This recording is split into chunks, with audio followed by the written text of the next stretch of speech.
Good evening. The Charter Township of Plymouth Board of Trustees meeting for Tuesday, February 26, 2019 will come to order. Mr. Clerk, please take the roll. Trustee Heitman. Here. Trustee Dempsey. Present. Clerk Borba here. Trustee Dorshevitz. Here. Trustee Kermy. Here. Treasurer Clinton. Here. Supervisor Heisey. Here. All present. We have a quorum. Thank you. Next is the Pledge of Allegiance tonight. Bob Antal, would you like to lead us in the pledge? Allegiance to the flag of the United States of America, and to the republic for which we stand, one nation, under God, indivisible, with liberty and justice for all. Thank you, Bob. Thanks, Bob. Next is item C, approval of the agenda. Any comments or questions? Yeah, I have a Yes, sir. request. Yeah. I would like to request that we move up the fire engine discussion higher in the agenda, because I think a lot of people are here for that reason. And it could be midnight by the time we got there, with this being at the end of the agenda. I just don't know if that will go over well with the deputy clerk. Sandy, does that confound the resolution Change the resolution schedule? numbers. Leave the resolution numbers the same. Yeah. I second. Maybe do the, So you would, Moran go. Yeah. I think a lot of people are here for that reason, right? It's a really long agenda. Sandy, would it be better to move it up to the very front, or?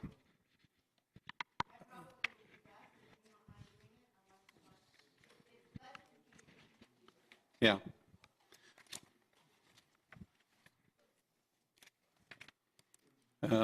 So what's your pleasure? I mean, is there a second on that? So where would you want to put it? Number one? Number two? Or behind, We could put it, how behind long is the Verona Park going to take, you think, Laura? What do you think? behind Plant Moran. Yeah, that could take a while. Yeah. Put it up and let, I Behind don't Plant want to, Moran. Well, I would like Laura to go first, because we like to get her home, and, okay. you know, she's been here all day. Put it right after that. Sure. Yeah, okay. So we'll move item F8 to item F2, and then subsequently everything will follow. Okay, Sandy? Okay. So there's a motion and a second to adopt the agenda as amended. All those in favor signify by saying aye. Aye. Aye. Thank you. Next is approval of the consent agenda, item D. Any comments or questions? Comment on the fire department monthly report. Mutual aid, 59% once again received, 40% given. So it seems, again, that we're always giving more than we're receiving. I am a little concerned about the write-offs again. $57,000 in outstanding bills, but we wrote off $2,000 this year, or this month. The write-off category should be, that's created by somebody else, and that is moved to Merchants and Medical, our collection agency, from MHR billing. They refer to it as a write-off because they're writing it off to the collection agency that then picks it up. Okay. All right, and the other thing is on the police, number of arrests in January.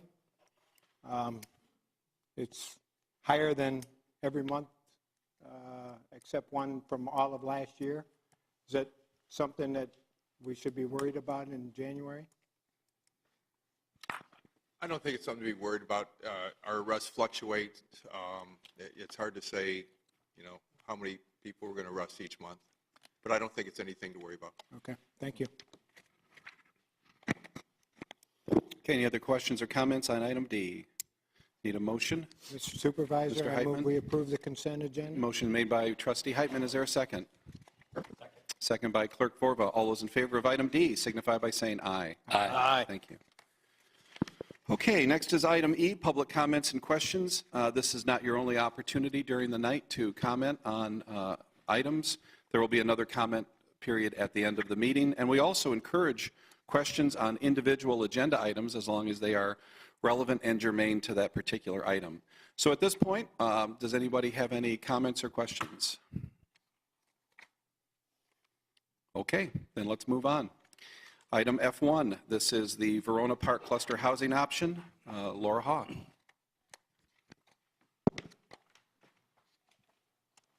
Evening, trustees. The application before you pertains to a 5-acre wooded parcel located at 12731 Beck Road, which is the northwest corner of Beck Road and Edinburgh Drive. And it's zoned the R1S Single Family Residential District. The applicant is requesting final cluster housing agreement and development plan approval from the board this evening for construction of a 14 single-family residential neighborhood that would feature detached homes with first-floor masters designed for empty nesters and a large portion of the site to remain as common landscaped open space. The utilization of the cluster housing in this case has permitted the preservation of approximately 1 acre of the site, so over 20% of the site as existing woodlands and open space, especially along the perimeter of the north, south, and western borders. I won't go into much other detail unless there are specific questions about this project. This is going to be the 10th public meeting that the township has held on this project over the past 2 years. And in the recent months, the township attorney, Kevin Bennett, has been working with the applicant on finalization of all the associated legal documents that accompany a cluster housing option. That includes the cluster housing agreement with the board, the master deed, and the bylaws. And those have been included in your packet.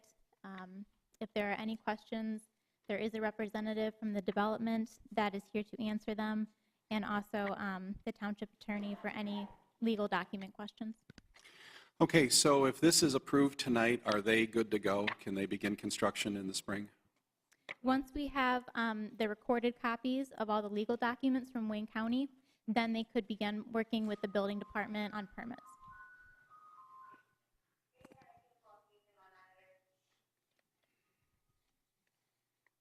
Okay. All right, that's, and there's not been any tree clearing yet. I know that they had made a request which was denied.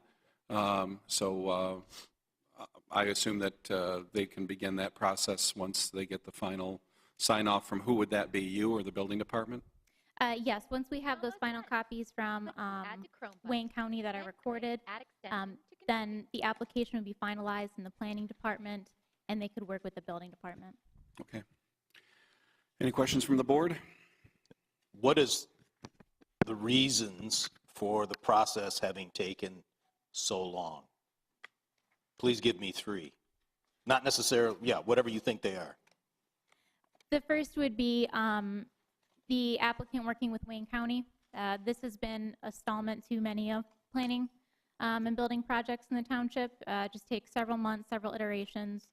The second would be the applicant did go through additional meetings with the Planning Commission and study sessions to meet with residents and to hear concerns from adjacent neighborhoods, as this is a new development in that area. Those would be the top 2. So the developer hasn't slowed the process. It's been all other parties? I believe the developer was careful in their preparation of documents and took their time. They didn't make applications in haste. Just doesn't seem competitive to have a process that takes over 2 years.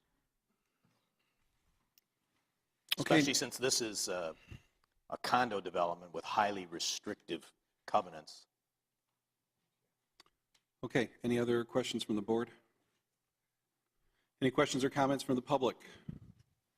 Yes, sir. Come on forward. You have to come up, state your name and address. We won't bite. You look pretty friendly to me. Oh, good. My name is Alex Wassel. I live at 12517 Loch Ness Court, Plymouth Township. I'm in the Heather Hills subdivision adjacent to the new development.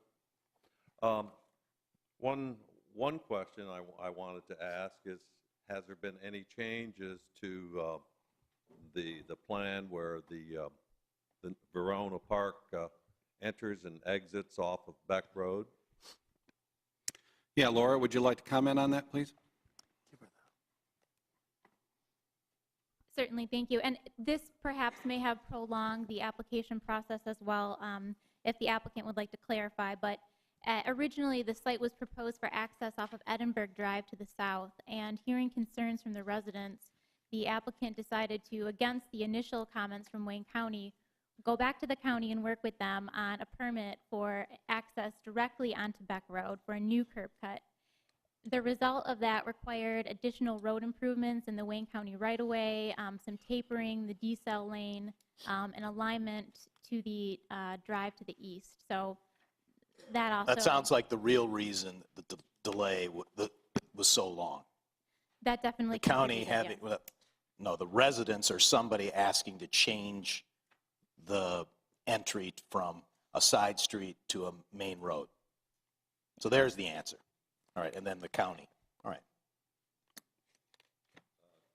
Just a point of information, I think part of the reason it took so long is because the developer came back and wanted this whole deal rezoned from basically five individual houses to the plan we have today. Whether that's right or wrong, I don't know, but that certainly did get everybody's attention in Heather Hill subdivision from a low-density five-house project to what we have today. But hopefully everything will work out, and I thank you for your time. Thank you, sir. Anyone else on this item? All right, hearing none, I am looking for a motion. Mr. Supervisor, Mr. Clerk. I move to approve Resolution 2019-02-2617, authorizing the cluster housing agreement, associated legal documents for Verona Park parcel ID R78-037-99-0001-000 as recommended by the Planning Commission. Thank you. A motion's been made by Clerk Vorva. Is there a second? Second by Trustee Heitman. Mr. Clerk, please take the roll. Clerk Vorva, yes. Treasurer Clinton. Yes. Trustee Kermy. Yes. Trustee Dempsey. Yes. Trustee Dorshevitz. Yes.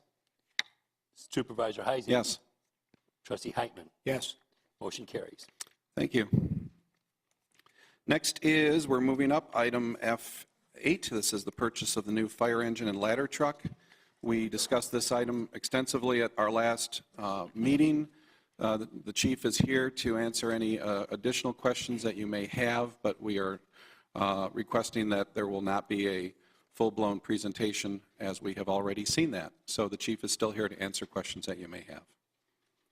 Good evening, everyone. Hi, Chief. Are there any comments or questions from the board at this time? Yes, I have several, actually. You know, we had, and I don't want to talk about what I talked about last time. We've kind of flushed that issue out, I think, very well.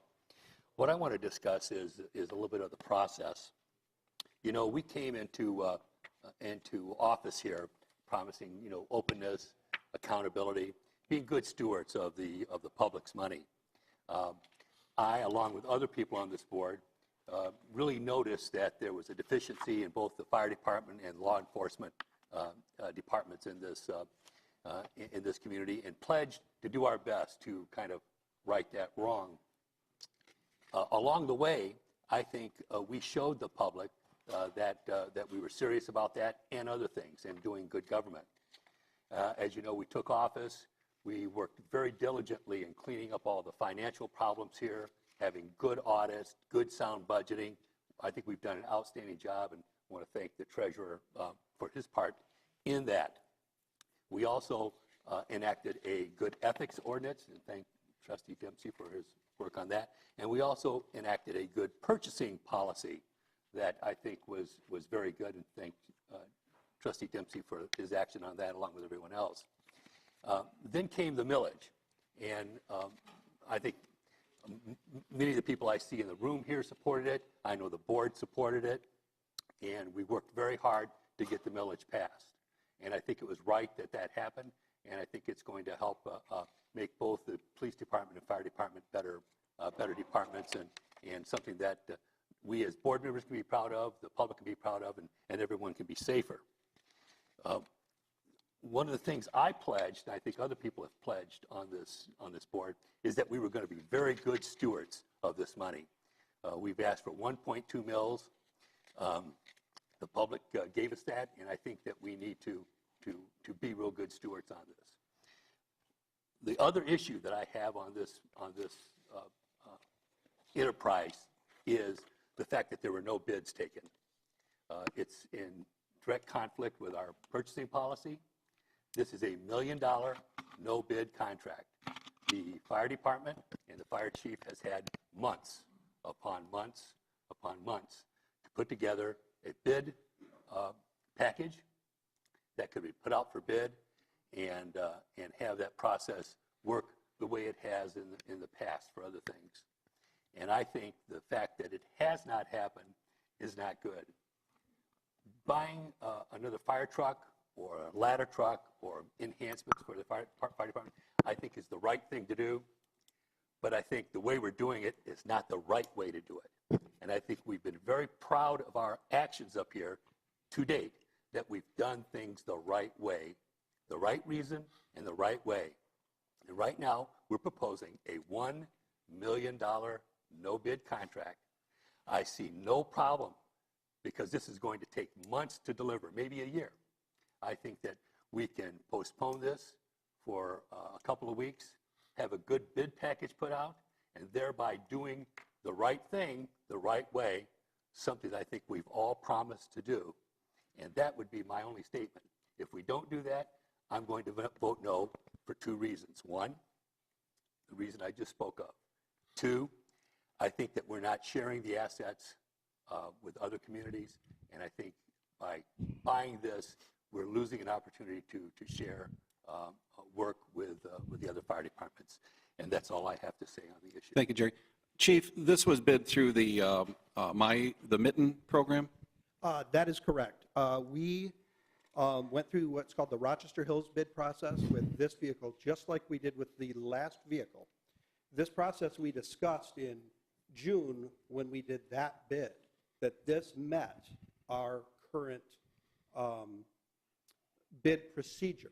And I have a document here from the Rochester Hills bid which states kind of how this bid process was done and how it adheres with all of the principles Plymouth Township also has. How come that isn't? Yeah, why isn't it in the package 2 weeks in a row? It was in the original package in the June bid. I did not put it in this bid because we followed the same procedure as we did in the previous one. So that's another bid? No. is not a bid. This explain how this works. Process we followed through Mitten. The City of Rochester Hills, acting as the lead agency on behalf of themselves and the Charter Township of Washington, issued a request for proposals for the purchase of fire apparatus. This proposal was developed over the last year with the intent of procuring fire apparatus meeting the entity specifications and to create a contract that would offer a comprehensive list of fire apparatus equipment, and related services. The intent of the RFP was to create a comprehensive cooperative contract for entities of the Mitten Purchasing Cooperative Group to utilize and aggregate volumes of the agencies to generate best value offers from fire apparatus vendors. Requests for proposals were solicited using the Mitten system, and 2 proposed responses were received. This is the procedure we followed So where are for they? the last truck and for this truck. He will get you a copy if you want one, Chuck, but this is the process that we used in this. And currently, under the Plymouth Township purchasing policy, which I basically redrafted, they have a provision in there that if you use Mitten, Wayne County, Macomb County, Oakland County bidding systems, that it is equivalent or better than the township's purchasing policy. And I believe Mr. Bennett can verify that. So what did you find? Could you let him speak, please? No, I was talking to the chief. Okay, All well, right, go ahead. Mr. Bennett. Section 1F2 of the purchasing policy reads, purchases that are made through a recognized regional or state purchasing program that meets the township's bidding requirements are deemed to meet the intent of this policy. Such programs include, but are not limited to, State of Michigan, Wayne County, Oakland County, and Macomb County. So I will just say respectfully, Jerry, that this has been properly bid and that we have been properly notified of the bid process and procedure as outlined by the chief. I think the public hasn't been notified. We didn't do a public notice at all, as we've done for, when we bought the fire trucks, the ambulances, we did a regular bid. And I think that the public demands and is entitled to this kind of openness when you're spending $1 million. And quite frankly, there are other apparatuses out there. All we're hearing about is Pierce. And one of the cutest and most common bureaucratic tricks is to create specifications that only one company can fulfill.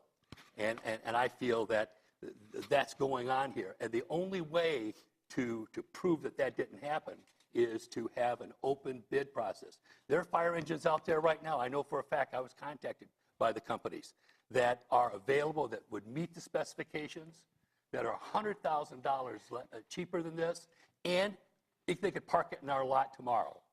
And we're not considering that. And I want to know why I can't save $100,000 and have that apparatus here now to save one life as opposed to waiting 1 year to save a life. So that's all I have to say. Thank you. Any other questions or comments by the board? Mr. Dorshevitz? I have several. So we obviously need a new fire truck.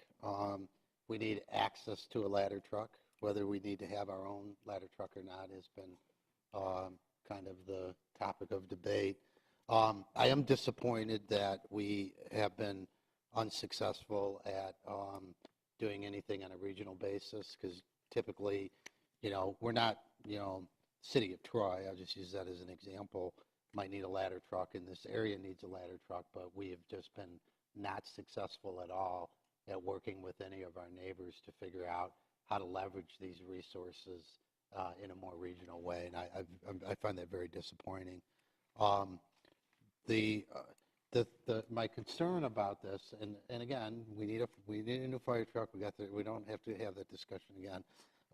Is the staffing of it, because as I understand it, the intent was to put it at the Beck Road Fire Station. Is that correct? That is correct, yes. And that station is ordinarily staffed by how many people? 2 personnel. So there's 2 people staffed in that station. So if there's a ladder truck there, then that means that every time those people leave that station, they have to take the ladder truck. Because otherwise, the ladder truck would be sitting in a station where there's no people. But that's what happens right now with the engine that sits in that station. If there's a run, they would take the engine and leave. So they would always take the ladder truck. So if There would only be this engine with a ladder on it and the ambulance. That's all there would be at that station. that's all that would be in that station. Yeah. We may keep a reserve truck there that would be only used when one of the other 3 engines are down. So will that station have to have 4 people or 3 or 2? We How would many not does be it take changing to the staff a staffing. ladder? Pardon? 2 people staff a ladder truck? Yes. Okay. Yeah, we would not be changing the staffing with this purchase. So you would have how many people in Beck Road Station? with As this? of right now, the plan is to have 2 people at the Beck Road Station. And 2 people can safely man that station with a truck this long? Yeah, this truck is 1 inch longer wheelbase than the engine that will be located at this station. All right, so your staffing plan won't change with this truck? No. Okay, any other comments or questions? Yeah, I'm just Okay, sorry. I'm thinking. Don't rush this. So back on that bidding question, so I think I understood that. So you did get other bids or you did not get other bids? We followed the bid process that Rochester Hills established several years ago that created a process that everybody in the state could benefit from. Now, with that being said, there is and to the clerk's point, there is also another truck that did not bid on this that we invited in to, see what they had to offer. And when we compared the trucks apples to apples, we determined that the truck we're presenting today was a better fit for us. We followed the competitive bid process with the Rochester Hills Consortium bid through the Mitten purchasing program, but we also invited ladder companies in just to see what was out there. Because, like the clerk said, I don't want to get trapped in only looking at one type of fire apparatus. I wanted to see everything out there. The truck that I showed pictures of, we looked at 2 years ago. The competitors have had time to make a competitive truck to that. So I had a company called Smeal Fire Apparatus, which is, are they out of Holland? So, I'm not sure. I had them bring in 2 trucks. I invited Sutphin to bring in a truck. I invited Rosenbauer to bring in a truck. Sutphin did not show up. so how much was the other bid for? $1,040,000.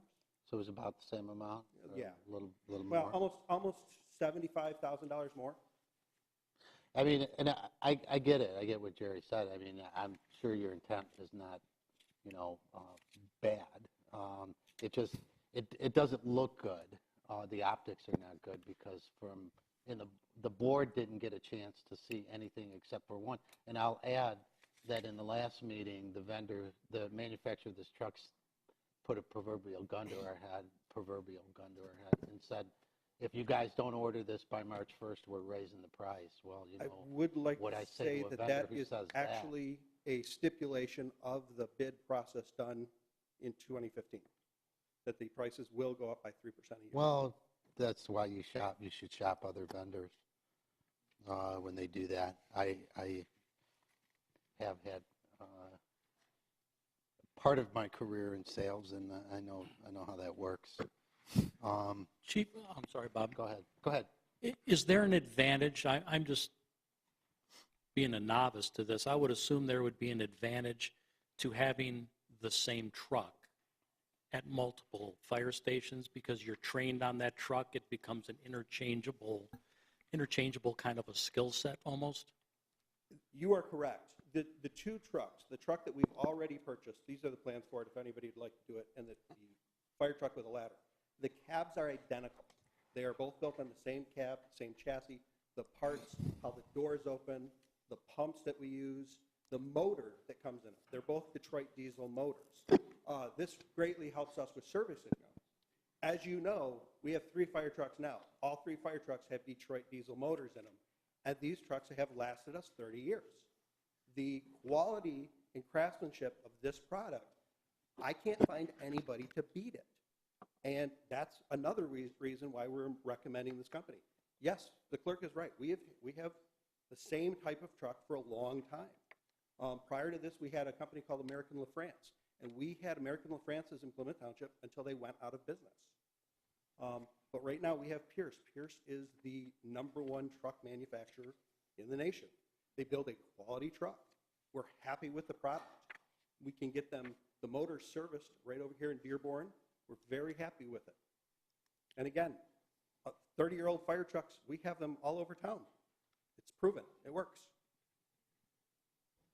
And yes, again, to answer your question, these trucks are built the same. They operate the same. When the next truck comes in, my personnel will have no problem utilizing the new truck with the ladder on it as opposed to the older truck, or the truck that's coming next that doesn't. They'll operate the same way. Chief, can this truck fit in any of the other 2 stations? It will fit in all 3 stations, yes. It will. Yes. But again, the most optimum place for this truck is the Beck Road Station. Obviously, yeah. Just wish we could. I wish we could work with our neighbors. Well, I think what you're doing is raising a point. This $1 million, could it be spent in a regional basis to optimize all of these townships, Northville, Canton, and Plymouth, to have even better coverage for everyone? And remember, Plymouth Township, we have good coverage. We have probably the highest density of fire stations of any townships in southeast Michigan, or maybe the entire state. We have 3 stations. And most of our neighbors have 1 or 2, and some of them are bigger. So I think there's some synergies that we're missing. I also think the issue here is maybe, goes back to my cliche, completed staff work. Normally when big decisions are made, you bring the backup that shows this is what I did. I looked at this company. This is the process. In fact, even the financing that is in this board packet it appears to be obsolete, but I'm going to talk about that in a minute. For example, Pierce, probably the best truck, I agree, that you can buy. It's the most expensive truck that you can buy. And you're complaining that we don't have spare parts for the existing Pierce trucks. They have to be custom made. These are 30-year-old trucks. Right, but The well, bid 30, spec says that they'll I make can parts tell in you, 25 years. 30-year-old trucks in private industry, International makes parts for 30-year-old trucks. I have international trucks that are less than 15 years old that International won't make parts for anymore. But if you use something, one way to investigate it is to use common parts that are available off the shelf. So maybe some of the other manufacturers use common parts for at least chassis. The engine, as an example, is a Detroit diesel. That's a common part. And parts for Detroit diesel, you can get parts that go back 30 years for Detroit diesels, I can assure you. That's their expertise. But the truck and the pumps is a little different.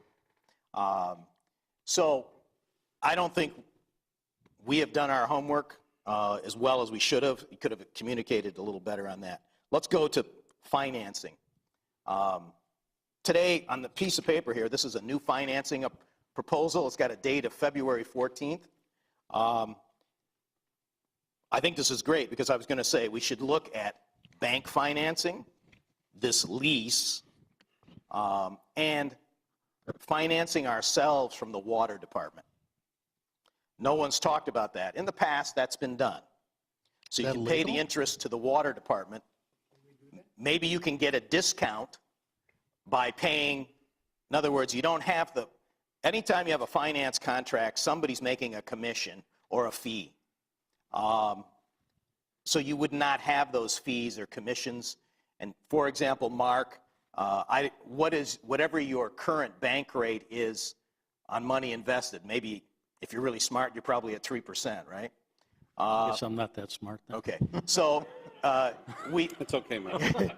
so we could maybe, what we could do is have a rate that we would pay the water fund back that would be higher than the water fund is getting now. For example, we could pay them 3.5% or 3%. They'd do better, and we'd have a lower cost. We'd be able to get a cash discount maybe or something like that from the manufacturer, or have some more leverage. Because when you're a cash buyer, because we would appear to be a cash buyer if we were self-financing it from the water department. But this goes back to having the alternatives laid out like you do in business. I know it's not business, but so that your bosses, which is what we are, can make the decisions in a logical, low-risk, informed environment instead of guessing or whatever, or hey, did you think this or that? So I agree with what I'm hearing. Don't be in a hurry to spend your money. Be smart about it. So let's talk about the financing, because we can't talk about the hardware because we've got all that information now. Let's talk about financing. Let's talk about discounts. I saw some things in here that were totally confusing in this lease. In other words, a performance bond. Is that really a line item we got to pay for, a performance bond? That is correct. That is a requirement of the lease that we looked at. You mean the lease through PNC Bank? Yes, the lease through PNC Bank. We get all the discounts like we are a cash buyer by going through this with Pierce, because they are able to pay that cash up front. And by doing that, we get discounts because Pierce doesn't have to go to Detroit Diesel and buy our motor on their credit. They can buy it with our cash that we gave them. Well, we get that discount right away. We get the discount on the Watrous pump that pumps it. All the different parts they're able to purchase. Well, we could provide a letter of credit or something. I'm not smart enough to know how to do it, but I know that it can be done using the faith and credit of Plymouth Township to maybe avoid the performance bond. Maybe we get a letter of credit from our bank that says we have $20 million in the bank and we can afford this. I don't know, but that's part of the homework assignment for financing and getting the best price. So in the email that is attached to the original document, we are getting a $19,857,000 discount on interest because we are prepaying for this using, and we don't not have to go through the. When you say prepaying, I don't understand. We're paying before they build it, Right, but how much are we paying? all of it. We're paying, well, Who's paying the $1 million beforehand? in the documents I gave you already, PNC Bank. The document I gave you today would be who Mark Clinton, the treasurer, would recommend we go to, and that is Ann Arbor Bank right here, which offers a better rate. We looked at several different companies. We looked at a company out of North Dakota. We looked at 4 different options for financing this, and every single one was in the ballpark, and every single one was anywhere between $113,000 a year. And what we're looking at is a 10-year financing alternative in arrears, and each one was somewhere between $113,000 a year and $118,000 a year. But we don't buy stuff in Plymouth Township based on how much per year, but the 4.6% is what PNC is offering, and you found 3.55, which is a great savings. Everybody can, I don't necessarily put stock in what people say the interest rate is, because everybody has a different way of calculating what the interest rate is, monthly, annually, in arrears. But that's where the alternatives come in place. I'm looking at what the dollar amount we pay is per year, and the options are somewhere between $113,000 a year and $118,000 a year. So they're very close. I would recommend Bank of Ann Arbor for 2 reasons. Number one, it's the lowest, and number 2, they're right down the block here, and we do business with them all the time. Okay, and what about financing it ourselves from the water department?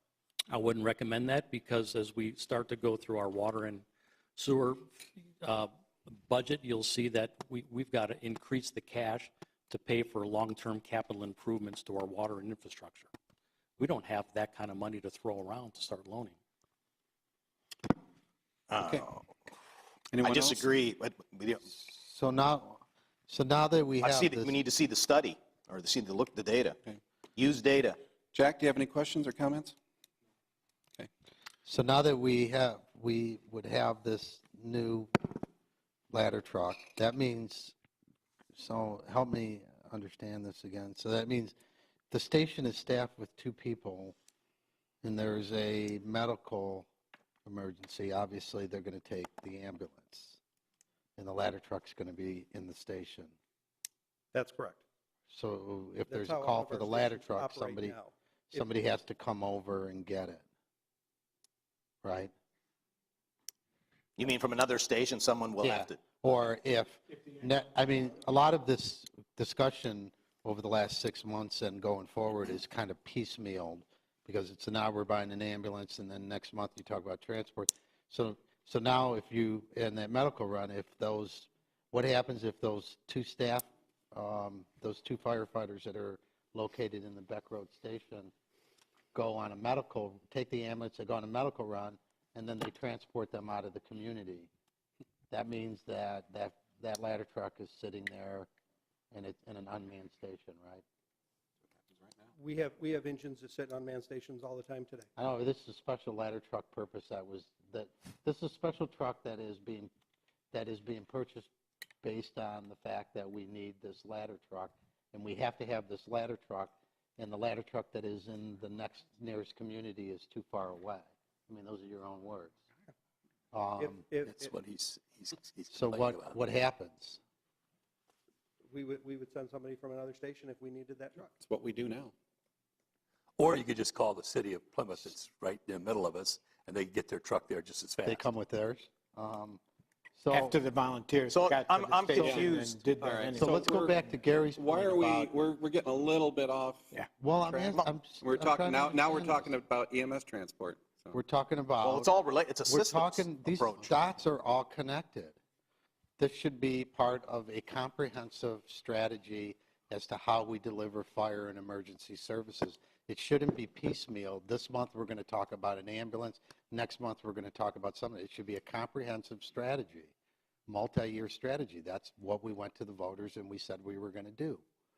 Back to Gary's point, though, about Gary, you made a point about we give far more than we get from other communities.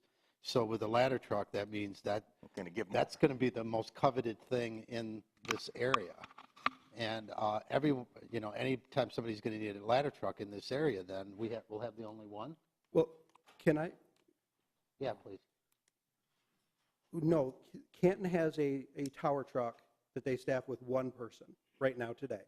They regularly pull that. The director of public safety there called me yesterday to let me know that they're happy to lend us that truck. They staff it with one person a day, but if they have to take somebody off that truck for other purposes, they do.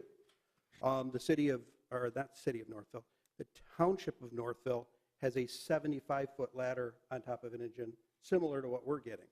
That truck is a 99 and is broken a lot, so it's not always available to us. So yes, they will. Our neighbors will also benefit from us.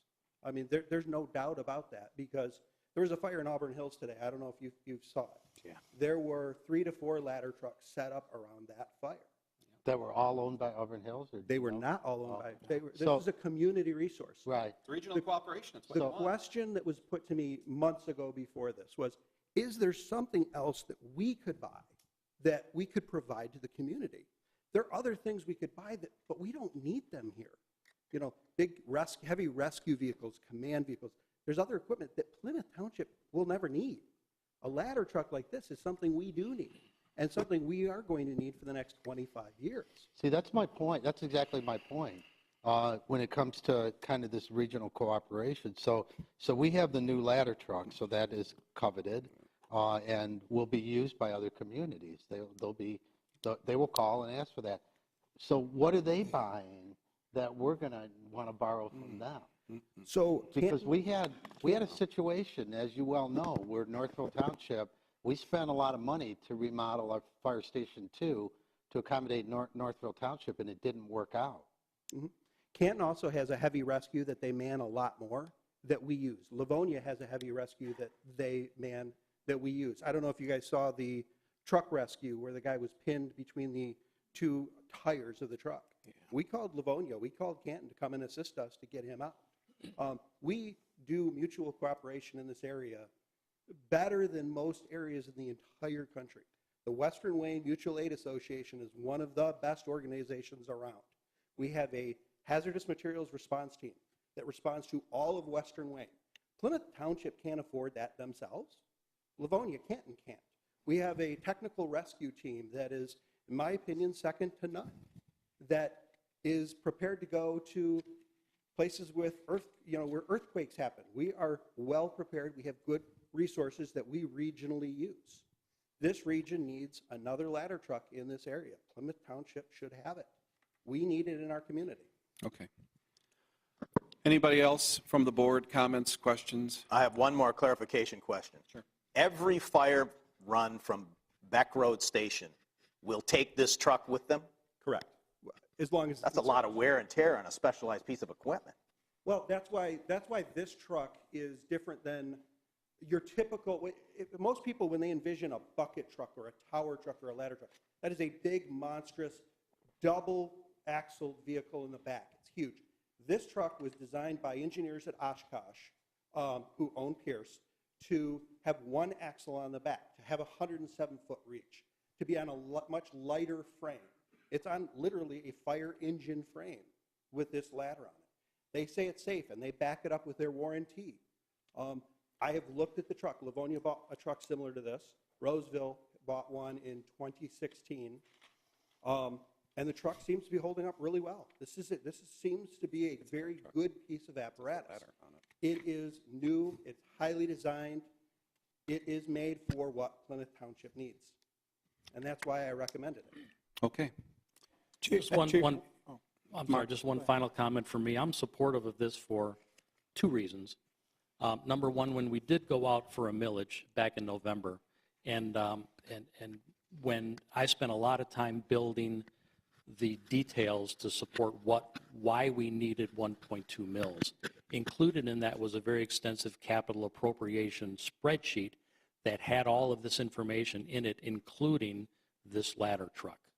So, and people who voted, maybe they didn't know the details that were in this particular proposal for the 1.2 mils, but I did. And we asked in the millage proposal for a fire truck with a ladder. That's what people voted on, and that's what I want to deliver to the people who voted on it. The second point is, and one of our residents said this to me when we were discussing this a couple of weeks ago, because I've gotten a number of calls in support of this. His comment was, don't bring a knife to a gunfight. And there are going to be times, I hope we never have a situation where we need this ladder truck. But if we're in a gunfight and we need a ladder truck, don't bring a knife. And so, and hopefully we never need it. But if we do, I think the citizens of Plymouth Town deserve to have the best possible equipment. I have one, Gary? one last question. ISO, who's responsible for updating ISO with our new equipment purchases? ISO comes out on a regular schedule. Right now, they are scheduled to come at the end of 2019. We hope to have this truck here and in service, if approved, by the time ISO starts to come to do their review of us. So, And we expect insurance rates to go down because of this. yes, we Oh, got. wait, don't- let's be really careful about Yeah, that. yeah. Yeah, I wouldn't call it an expectation. That is our goal. We expect because to get we a know. lower Our ISO ISO rating. rating would Are be you different. telling me as a homeowner that my insurance is going to go down? No, we're not going to, hold on, no. Wait a Chief, minute, no, hold on. let's be really careful about No, this statement. I'm We prepared to expect answer that question, gentlemen, Our if you mind. ISO Okay, rating to fine. go down. ISO, insurance companies use the ISO rating to determine your rates. But you just told the homeowners that their No, insurance is going to go down? stop putting words in his mouth. Wait, Said the wait, rating wait. going down. I didn't say that. I said our ISO rating would go Rating down. would go down. Be very careful about that. The rating. We are, and that's the point that I was trying to make. So That's good. we're going to be way better off than where we are now, that's for sure. All right, any other comments from the public? How do Stewart? how do we do this with the resolution for the financing? Because we got to authorize somebody to sign the proper document for financing. And which one are we picking? It just says here, we're going to buy it. It doesn't say how we're going to handle the purchase. Will the bank accept this without, I mean, don't we have to authorize somebody to sign a document? Makes sense. Kevin, you want to opine on that? Generally, the authorization is something that would be required by the party that's contracting with the township to ensure that the township is not acting in an ultra-vires manner. In a perfect world, both the township and the third-party contractor should have a resolution that grants the power for the supervisor and/or the clerk to sign the documents for the financing. What does ultra-virus mean again? Ultra-vires means acting outside of your legal capacity. In other words, if a third party contracts with the township and the township's action is ultra-vires, then the third party would have a hard time enforcing the contract against the township. So if we're going to sign $1 million purchase agreement, I really think you need to say something, but right now So it says... in the resolution, Kevin, we could put, for example, with the attached specifications, comma, and all required financing documents. I think that would get us off the ground. I'm sorry, I didn't look at this entire package. Are the financing documents included in the board packet? We have, No. yeah, right We here. added 2 additional ones tonight. Yeah, Okay. As long as that's in there, that should be sufficient. and we would be going with which one, Mark? Bank of Ann Arbor. Bank of Ann Arbor, right. I do want to keep it vague for that purpose, all required financing documents. You seen that? Okay. Our attorney's not seen that, Mr. Treasurer. Well, he wasn't given a copy, I guess. So, We did get this document after the board meeting last time. We had put it in a couple days ahead to Bank of Ann Arbor to see if they could offer better rates than what Pierce had offered us, and we were literally shopping around to see if we could get better rates. They came in 2 days after the last board meeting. and that is a quote type document. Okay. That's another example of how shopping around has saved the township money. And I, for one, when you're going to spend $1 million, would have appreciated, and I think it would have been appropriate, to have a nice open bid where we could have all the manufacturers of the truck companies, when you're spending $1 million, come here and hawk their wares in front of us to where we can make a decision. Because I'm still not convinced that $937,736.36 is the cheapest price for what we need. Okay, thank you. Any questions or comments from the public at this time? Mr. Zantop.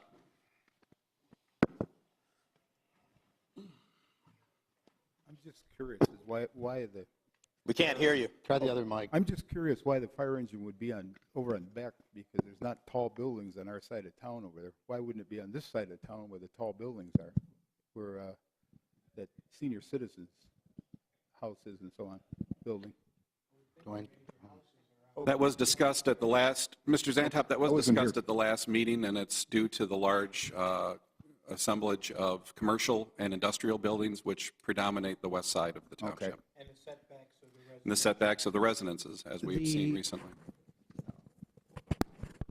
Hello.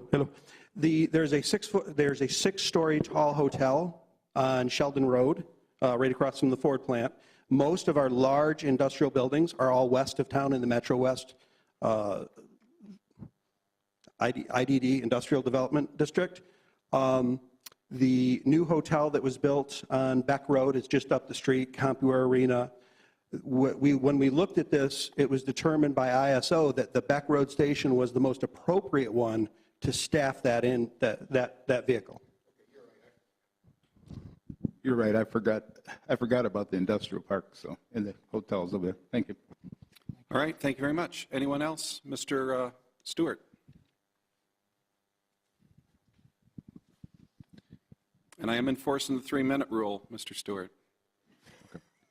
John Stewart, 34-year resident of Lake Point Subdivision, 14956 Maplewood. My immediate concern is I'm grateful for the truck and ladder for the Independence Village. And Treasurer Clinton has made the point, say what you mean and mean what you say. And if you hold it out there that this is what you're going to buy, and that's what the millage approved, then let's do it. Lake Superior State is a university in Sault Ste. Marie, and all across the Midwest, they are the only ones with a fire science curriculum. If you want to put this on an academic objective basis, check with them. 13 years ago, as chair of higher ed appropriations, I led a 2-mile jog up Michigan Avenue with 20 firefighters and the Lansing Police Department and students from Lake Superior State. Upon arrival at the state capitol, a 4-story building, the highest floor that is occupied is the 4th floor. 4 fire trucks appeared on the front lawn. This was all approved ahead of time by the chief of police, and this was all arranged. And their ladders went up. If the state capitol on the state National Historic Registry requires, now we have a moving target here for what the debate is, because clearly tonight the debate is finance. Last week it was, shall we have a ladder or not? So let's put this on an objective, professional basis. And politically, clearly, there seem to be 4 votes to approve this here tonight. Let's go onward and forward. Anybody else? Good evening. Mary Wydell, 13-year resident, Plymouth Township. I know that for orders from Detroit Diesel for their products, it's now taking 9 to 10 months to get some of the equipment the engines and stuff that goes into. I ordered an engine on June 26th, and I already have it in an engine of last year. The Detroit Diesel DD13 model. So with the consideration for the demand for some of these parts from Detroit Diesel, if it's delayed past March 1st, does this make the truck have to be the next model year and account for any of the increase that is expected? That's not on. No, once we sign this agreement, they have to offer this price. They can't change it for any reason. The only people who can change it are us on our side. They have to deliver us an NFPA compliant truck for this price. They can't alter the price. But it doesn't change the model year, It's a contract. It's a contract, yeah. because you said there's a lead time in order to get this. We have to order it now to get it with, To get last year's pricing. This is last year's pricing we're getting, not 2019 pricing. This is 2018 pricing. 2018 pricing actually ended in 2018. I asked for an extension. They said they would give it to me if we did it by this date. By March 1st, that date is done. We will get 2019 pricing. and it'll be manufactured in 2019 and delivered in 2019.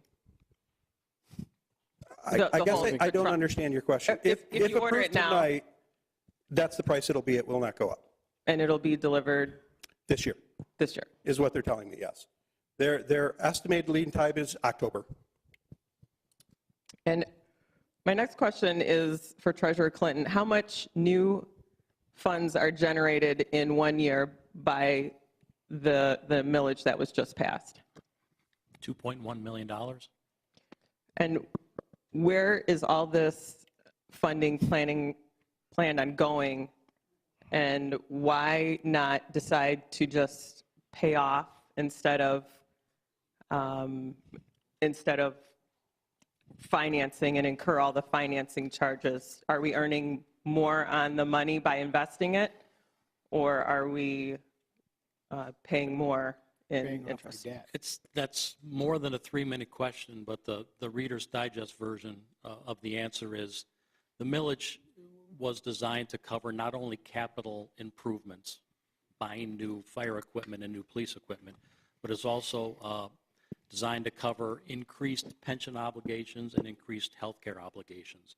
Those obligations are going to be going up pretty significantly within the 10 years.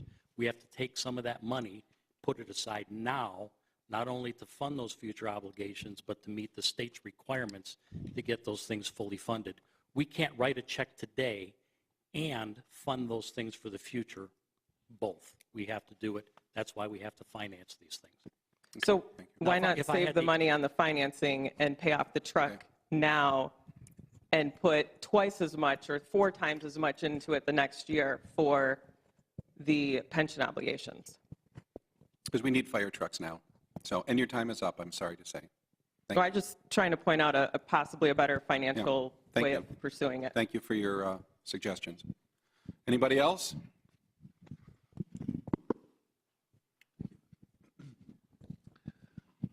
Gentlemen, I think it's laudable that you want to be great stewards of our money. We want you to do that. But we want you to listen to the voters. They voted in November of 16, and they said they want this fire truck. I want this fire truck. We have a chief here that's been in the business of fighting fires with 29 years' experience. Hired him to be in that position because he knows what he's doing. For us to be questioning his recommendation, in my opinion, is absurd. He knows what we need. He explained that Pierce is the brand that we need to have, so we should listen to what he has to say and buy the Pierce ladder truck. Yes, it's nice that we have mutual aid and we provide it and it goes back and forth, but you know what? We need our own ladder truck. I don't want to be, and I'm not that far away, where I might be in one of those retirement communities on the 4th floor. I'm not that far away. I'm an octogenarian very shortly this year. I could be there shortly. I want my community that I've lived in for 29 years to be able to save me with that ladder truck. I went door to door for this millage, talked to a lot of people, and the people I talked to wanted the millage, and they resoundingly approved it. And the ladder truck was in it, as Mark Clinton, the treasurer, told us. earlier. We need to have common sense prevail here and vote yes on this. Thank you for your time. Thank you. Anyone else?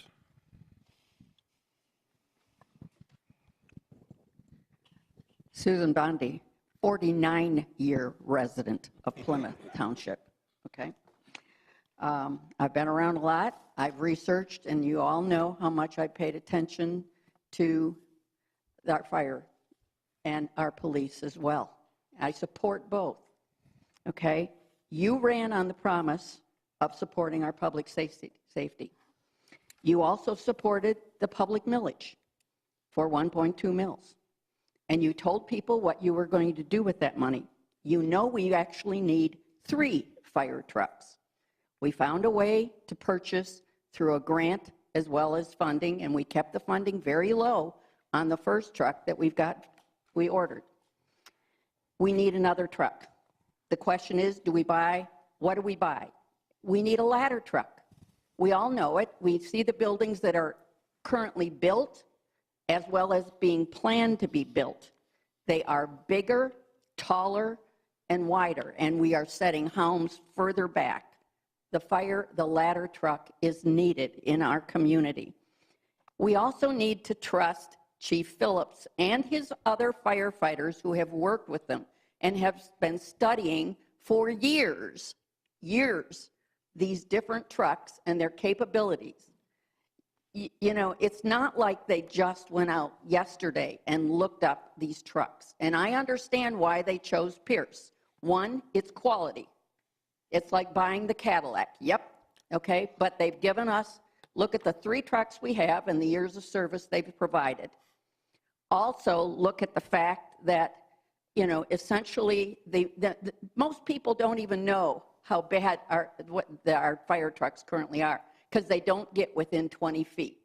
If they got within 20 feet, they'd know. We have to trust Chief Phillips and his men in their recommendation to buy this type of ladder truck. Please, I support it. Thank you. Anyone else? My name is Tim Kiernan, and I'm a 4-year resident, so I don't have any of the time that Susan does. But 4 years is enough to get to know some of you. And Treasurer Clinton, I want to thank you. You don't know me from Adam. My name's Tim, but I attended some of your presentations last year about the millage and about the obligations we have, but also the plans for capital improvement in the future. I trust you. I trust you to do the details of these deals with the banks and the leases and all these things. And I spent the last year and a half getting to know this man here, Chief Phillips, and I trust you because I've been to these Public Citizens Committee meetings for public safety, and you have brought in the engineering drawings, and you've told us all the background and answered all our questions. And anybody who's here tonight or watching this, you could have come to those meetings as well. And we've heard a lot of details, and we've asked a lot of questions like why. Well, I'm not qualified to make all these decisions, but I am qualified to go and learn about it from the people who are volunteering their time. So thank you, Treasurer Clinton. Thank you, Chief Phillips. I support the concept very much of a ladder truck. I'll leave it to you to figure out the details of the when and the why and the how, but I want one, and I don't care what the surrounding communities have. I want to be self-sufficient here for taking care of us and our people and our businesses, not in the next 5 years, but in the next 15, which is the service life of a truck. We know they can go twice that, but then they start costing a heck of a lot of money. So if we're already spending that, I'd rather put it towards something good for the future than broken down stuff from the past. And these things do need maintenance even when they're fine. We really need 4 because there's got to be a backup to the 3 when one of them's not there. Doesn't do us any good to have great station coverage if there's not an engine ready to go in each of those stations all the time. Thank you very much. Thank you. Anyone else? I'm Yusuf Higazi, a 4-year resident. So I work in one of those buildings that would be serviced by a ladder truck, so I fully support that because I don't want to wait around, and the potential loss of waiting around for a truck could be devastating to the business.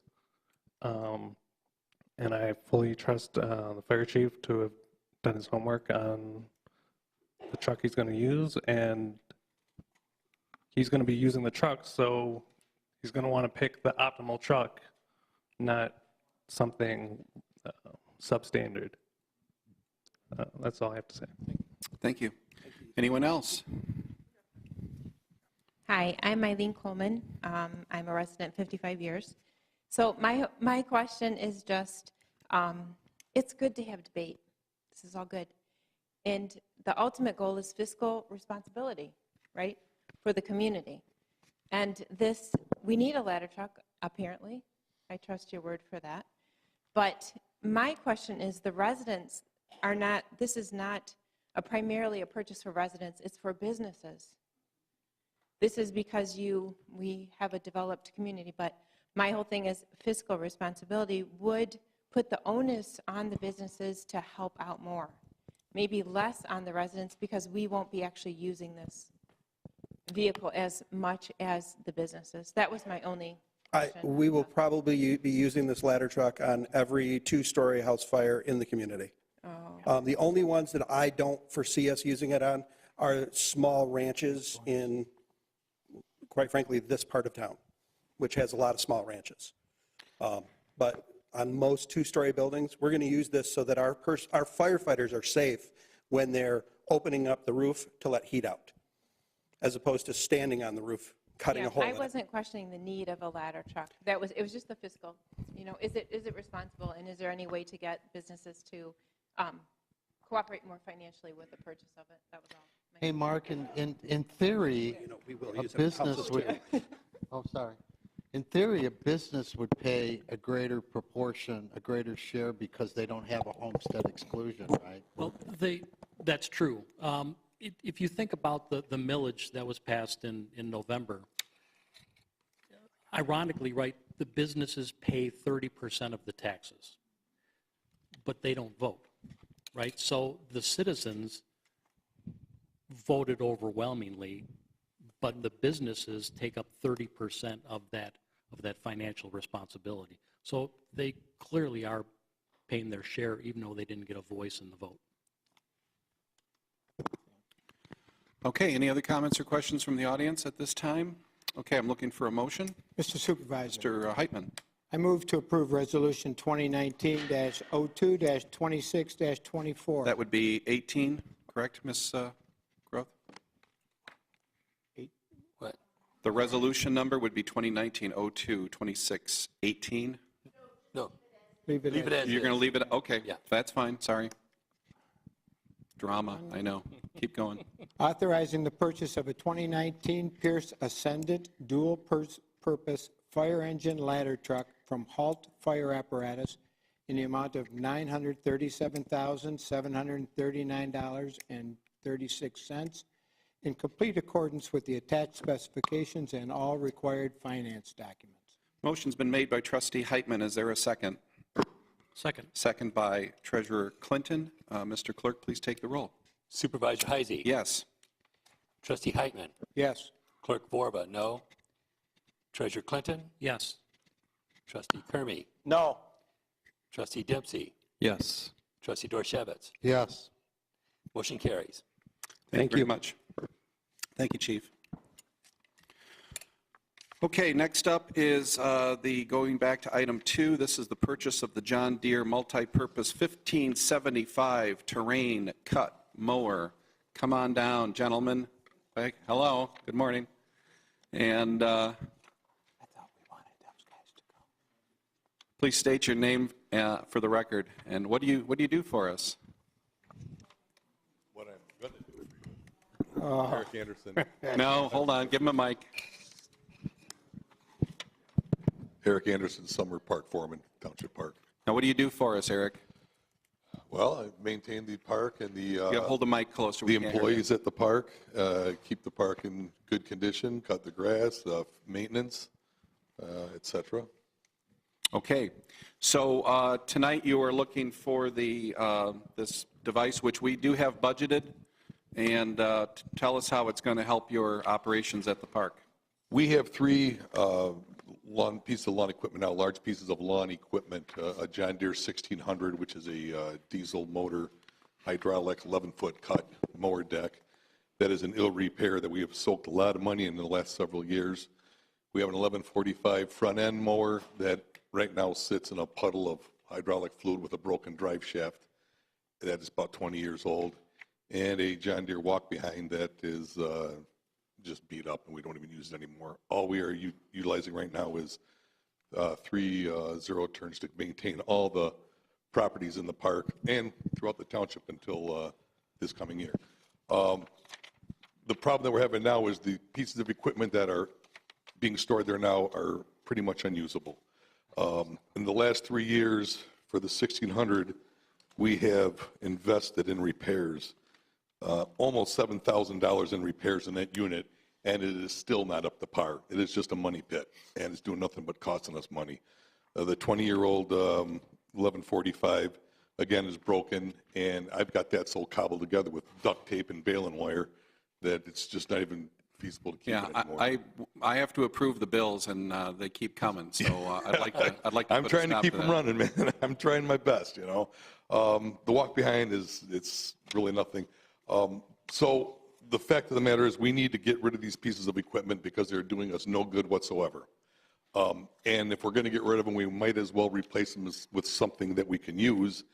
And my suggestion on that would be a piece of equipment that we could use year-round, a 72-inch deck to maintain the grass and cut the fields at the township park, as well as using it during the winter months for snow removal by use of a snow broom. Now, how do you remove snow right now from the pathways at McClumpha Park? Well, right now we're using little small walk-behind single-stage Toro snow blowers. A snow blower. You're using like a Small household ones. snow blower. Yes, we have probably close to 3 to 4 miles of walking trails throughout that park and from the park entrance to Beck Road and back. And that park, believe it or not, gets used a lot during the wintertime by a lot of joggers and walkers and people. I've seen them. And I'll tell you what, and when it snows and those paths aren't cleared, you start fielding a lot of complaint phone calls. We get the phone calls too. Yeah. So this unit that I am requesting, not only will we be able to use it during the winter months, and it's a detachable front, and we could put the 72-inch deck on it and use it in the summertime to maintain the lawns. And in the wintertime, we can use the broom, and we could use that for keeping the parking lots clean as well. If we feel a need in the future to put a snow blower auger on the front of it or a blade, that is also a possibility that you can add those pieces of equipment in the future. Now, I think it's well established that in our recreation, Parks and Rec budget for this year, when our Parks and Rec budget is primarily a lawnscape maintenance budget, we have fewer employees this year than we have had in the past. So one of the objectives of this machine is to, replace the individuals the part-time individuals that we are losing due to budget constraints. That is correct. Yeah, Okay. we've really skeletonized our work crew since we farmed out some of the township property, well, most of the township properties other than the park. We farmed it out to a subcontractor to take care of that. Right. Okay. Any other questions for Mr. Anderson? I like it that we're getting $9,000 for the other equipment. That was a nice negotiation. Yeah, that was another thing. I did a lot of fielding and phone calls and called up different vendors, baiters, commercial mower, Weingarts, a few others. None of them, other than baiters, was even interested in a buyback or a trade-in, if you will, for that equipment. That was a great. Nobody wanted to touch any of it. Well, that was a good deal. Thank you for doing all that effort and calling around and getting the best price and good return on our old equipment. Yeah, we got to get something for it. It's just sitting there costing us money right now. You still have the Gator, right? You have one of them? Okay. Again, coming back to the process, why are there no quotes from anyone else? Even if they didn't take, they would say, we won't take your trade-in. We're spending $30,000. And have you also consulted with the new golf course managers on what they think of the equipment, and maybe they have a buying leverage that we don't? Again, I don't think enough homework's been done. It's a great idea. I like it. I'm not so sure it needs to have an air conditioner. Well, show it and show me. No, you got to write it down. Item F2. Okay, so what did the golf course company say? How come it goes off? There it is. Somebody didn't do their homework. Chuck, I spoke with the people, I spoke with them, and nobody wanted to even touch it or even tell me that they didn't want anything to do with it. I'll be more than happy to give you phone numbers. You can call them, and you can ask them. They'll tell you they don't want to The do boss anything doesn't do the assignment here. They're know? your boss. Well, What did the golf course company say about, if they take this over someday like they may do, is this the kind of equipment that they would want or make sense? Because we have talked Oh, I'm about sure they would. And I've spoken with them on a limited basis because they're in and out, and I'm pretty much done until summertime. But I've spoken with the new crew from Cattails that is coming in, and I may have mentioned it to them, and they have no problems with it. And quite frankly, at this point in time, it's really none of their business what we do with the park. Well, no, it's getting information and data. I don't need their information. You know everything already, right? Pretty All much. right, we're not going to have an argument over pretty this. much. All right, let's stay focused on the task at hand here. It is, yeah, it's a state bid as well, yeah. It was bid through the Mitten? It's not Yeah. $1 million. Pardon me? Oh, My Deal, okay. What So is there's different state programs. One is Mitten, one is My Deal, and then there are others. Yeah. So, okay. All right, any other questions for Mr. Anderson here on this machine? Any questions or comments from the public? All right, I'm looking for a motion on this item. Mr. Supervisor, Mr. Clerk? I move the approval of Resolution 2019-02-26-18, authorizing the purchase of the multipurpose John Deere 1575 terrain cut mower at a cost of $29,517.27, which reflects authorization to sell the old mowers at a cost of $9,000. Thank you. Motion's been made by Clerk Vorva. Is there a second? Second. Second by Trustee Heitman. Mr. Clerk, please take the roll. Treasurer Clinton? Yes. Trustee Kirby? No. Trustee Dempsey? Yes. Trustee Dorshevitz? Yes. Supervisor Heisey? Yes. Trustee Heitman? Yes. Clerk Vorba, yes. Okay, thank you. Next up is item F3. This is the towing contract, and with us tonight is Lieutenant Dan Kudra. This contract is with Mayflower. We've already awarded the bid to Mayflower, so tonight is merely approving the written contract, which has been reviewed and examined and negotiated by Kevin Bennett and Lieutenant Kudra. And here's Chief Tidrington as well. Good evening, Chief. We're here to answer any questions. Attorney Kevin Bennett reviewed it. This is a contract that we revised. Could you hold the mic a little bit closer? I'm sorry. Can you hear? This is a contract that we've been using Mayflower probably for the last 20 years. And Supervisor Heisey felt that it was important for us to enter into some type of an agreement. And this is what you have in front of you today. Lieutenant Kudra did all the work on preparing it, and I'd be happy to answer any of the questions you might have. I don't remember ever having a contract before, have we? Many years ago. Oh, yes, there was contracts. The contract that you see before you today, when I wrote it, I should say Kevin Bennett probably wrote, well, somebody from his law firm probably wrote the original. I know what you meant. I used it very heavily. I used very heavily the original contract from 2003, which is the only other contract I could find. Wow. This is probably 90% of what was in the 2003 contract. So what's the benefit of having a contract with the towing company? I mean, when we didn't have, so there was the 2003 contract just lapse and it just never got revisited? That is correct. Okay. What's the benefit of having a contract? The terms and the context of the contract continued on without a formal agreement. Oh. So what's the benefit of having a formal agreement? I think the benefit of having a formal agreement is that it clearly establishes what is expected from us of the tow company and what quite frankly, the tow company expects us to do as we're working with them. Did the fee schedule get updated as part of this new process then? That is correct, yeah. I don't believe the fees are the same as they were in 2003 when the original contract was in place. That having been said, I don't have the original fees in front of me, but I recall looking at them and thinking, boy, these haven't changed very much in the past 16 years.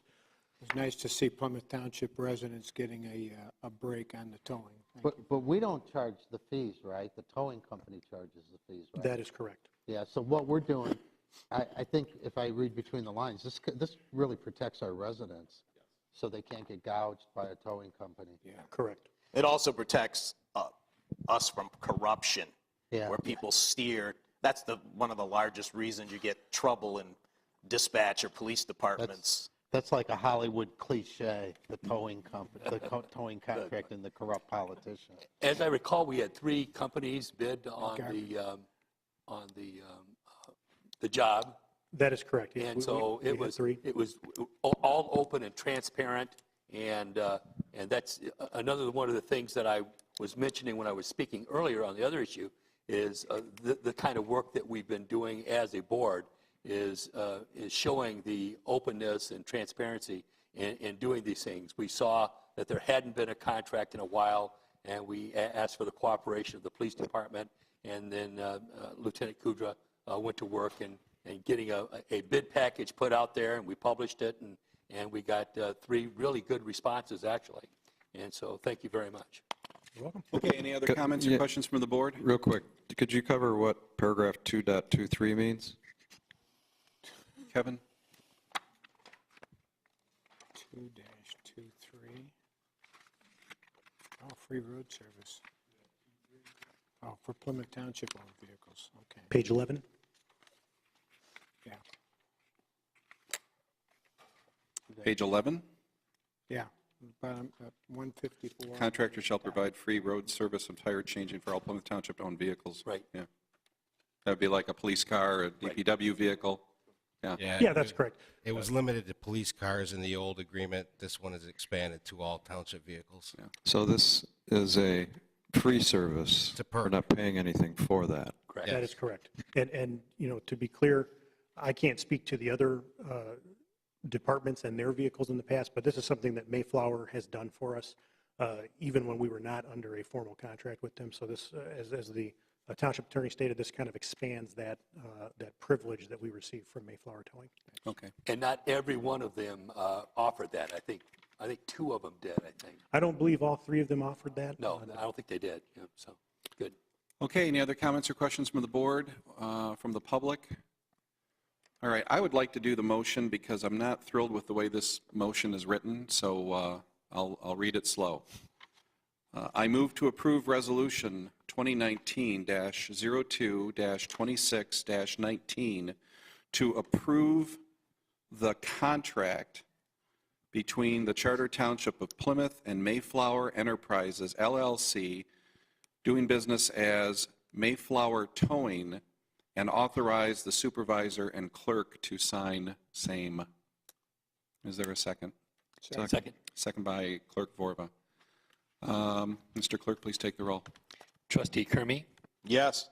Trustee Dempsey? Yes. Trustee Dorshevitz? Yes. Supervisor Heisey? Yes. Trustee Heitman? Yes. Clerk Vorba, yes. Treasurer Clinton? Yes. Thank you. Motion carries. Thank you. Thank you, gentlemen. Okay, let's get through the Plant Moran people, and then we'll take a brief break. So that's the incentive for the Plant Moran people.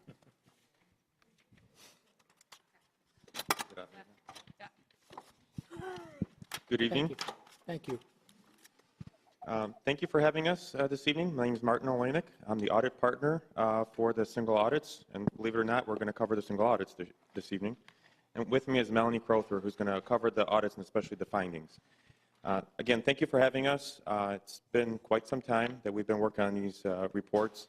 The reports are for 2013, 14, and 15, which brings the township up to the current filing requirements. As 2016 and 17 were not required to be audited for federal single audits. So I just wanted to bring that up. Melanie's going to cover the findings, which are going to be very similar between the years, and then after that, we'll entertain any questions. Okay, before you begin, just for the edification of our audience and folks watching at home, when we're throwing this term around, single audits, federal audits, what does that mean? What are we auditing here, and why is this important to us? So it's definitely a lot different than your financial statement audit. This tests your compliance with how you spent federal money that the townships received and spent on certain services, certain goods over the years. If you spend over, currently it's over $750,000 in a year, you're required to do what's called a single audit. So what happens is all the federal expenditures are grouped together, all the grants and everything that you received, and then based on sample testing, depending on the significance of the contracts, significance of the grants, we have to test the compliance with those grants if the township was in compliance with those. So what kind of grants are we talking about, or is that too much to ask at this point? Or you're going to get into that? Yep, I can answer that one. All right, Lynn, we'll do it. Thanks. Okay. So my name is Melanie Crowther, and I'll be going through the report. So the 2013, that single audit, we were only required to test federal forfeitures. So that is going to be forfeiture money that you've received from the federal government, and that is required to be tested and made sure that they are following the rules and regulations. And then for 2013, it would be under Circular A133. There's some very prescriptive diagrams and regulations that we have to follow under governmental auditing standards. It's a lot more compliance-based, and it's a lot more yes/no type questions versus materiality. Melanie, sorry, I got to just interrupt you quick. Okay. Why are we doing 2013 now? We have been doing the audits for a while.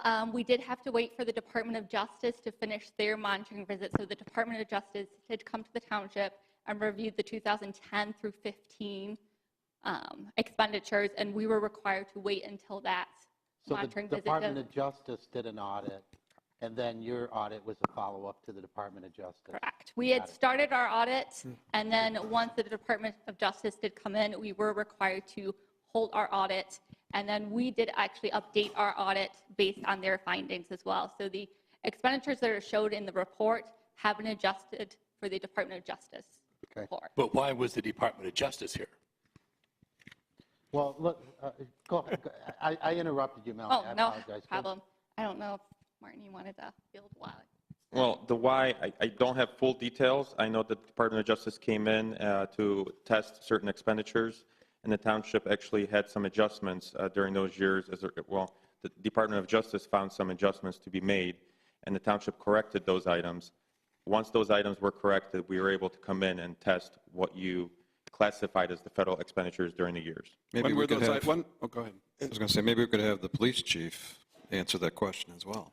I can clarify that. The reason the Department of Justice was here is because I contacted the Inspector General due to the fact that there were what I believe inappropriate expenditures being made out of the federal drug forfeiture. They did an initial investigation. They determined there was merit to my concerns, and that's why they came here and did a full audit.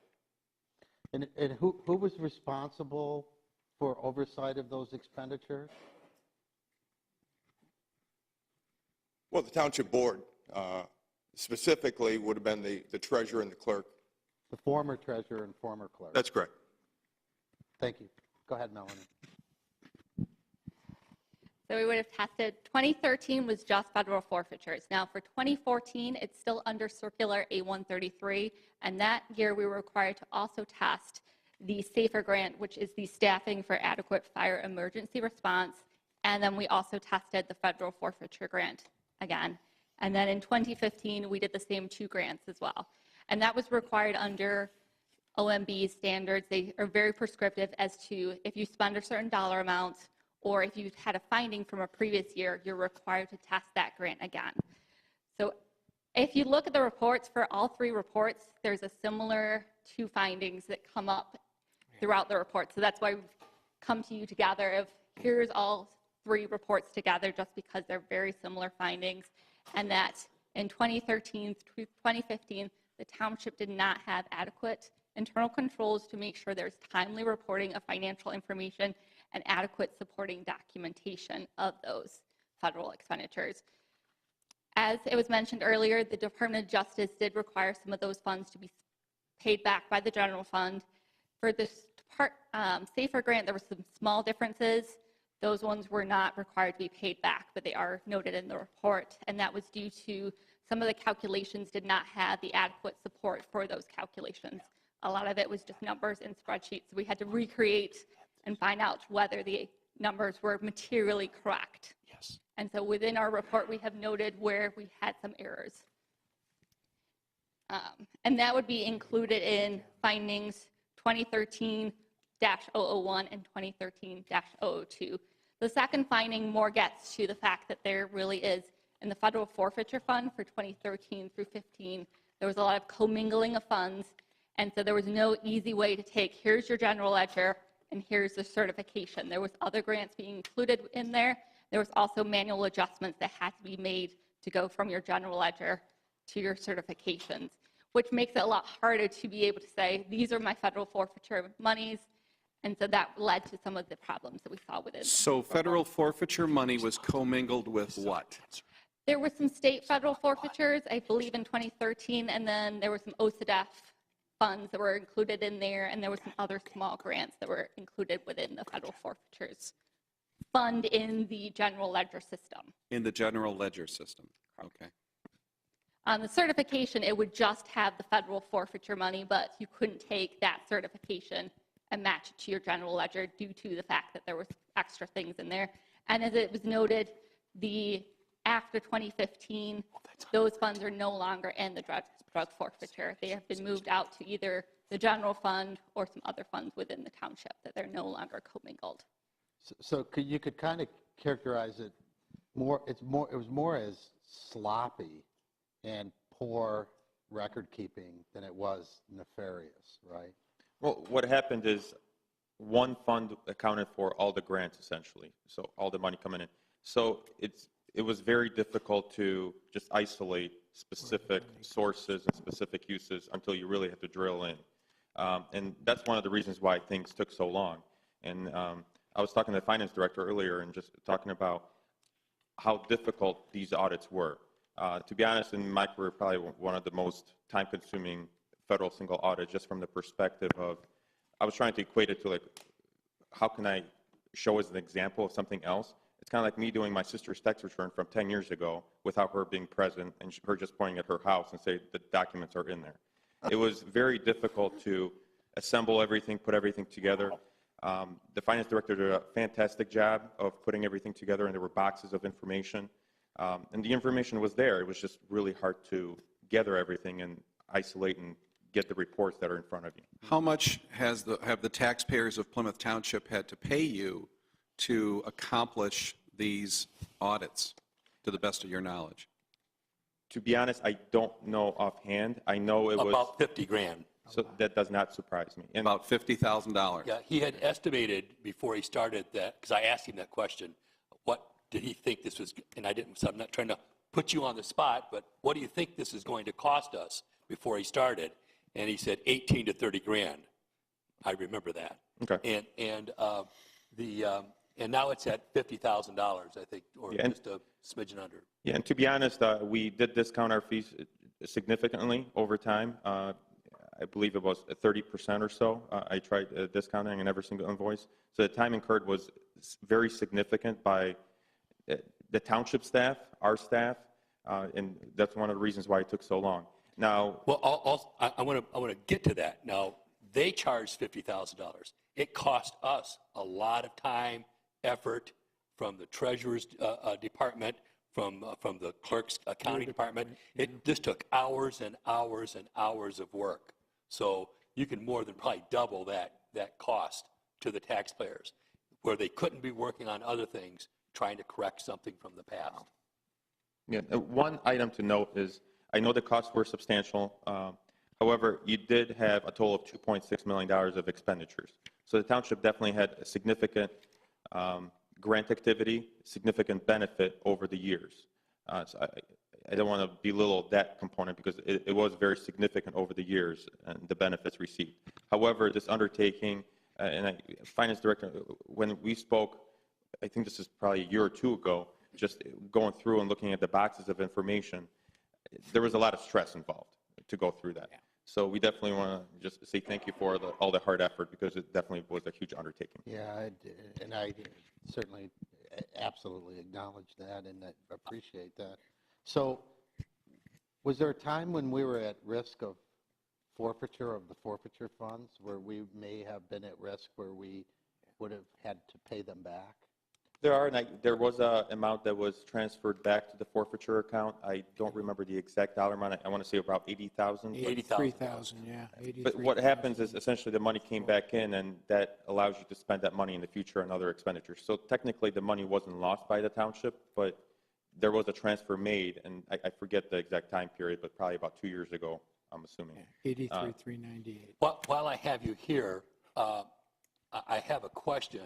We have the forfeiture account and we have the SAFER grant, and we're doing their audits.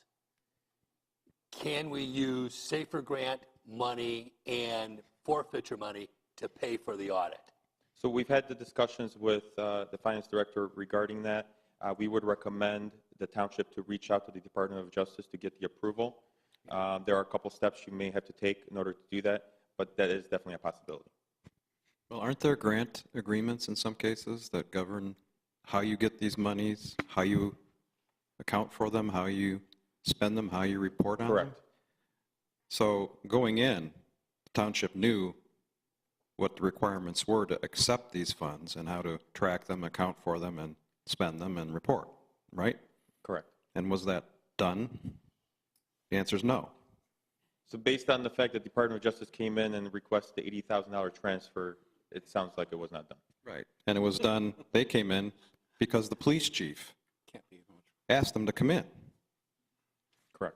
So I'm on the way to Lansing this morning. I'm listening to a county executive answering questions about another public official writing checks, potentially off the books.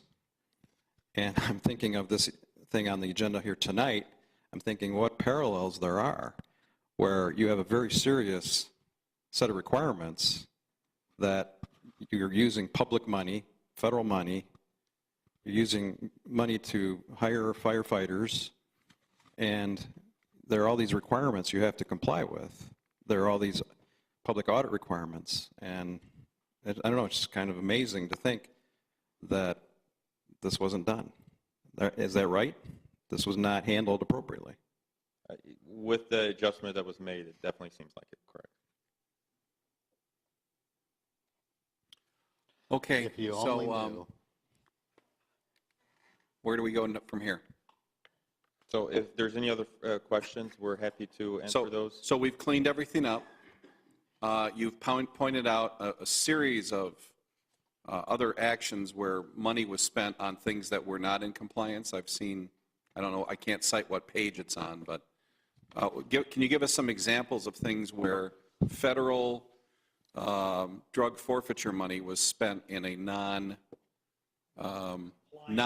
non-authorized manner? Sure, let me just find the page that goes into the details a little bit We're more. looking at 2013. 13? Yeah, 13 and then page 11 within 13 goes into some of the examples.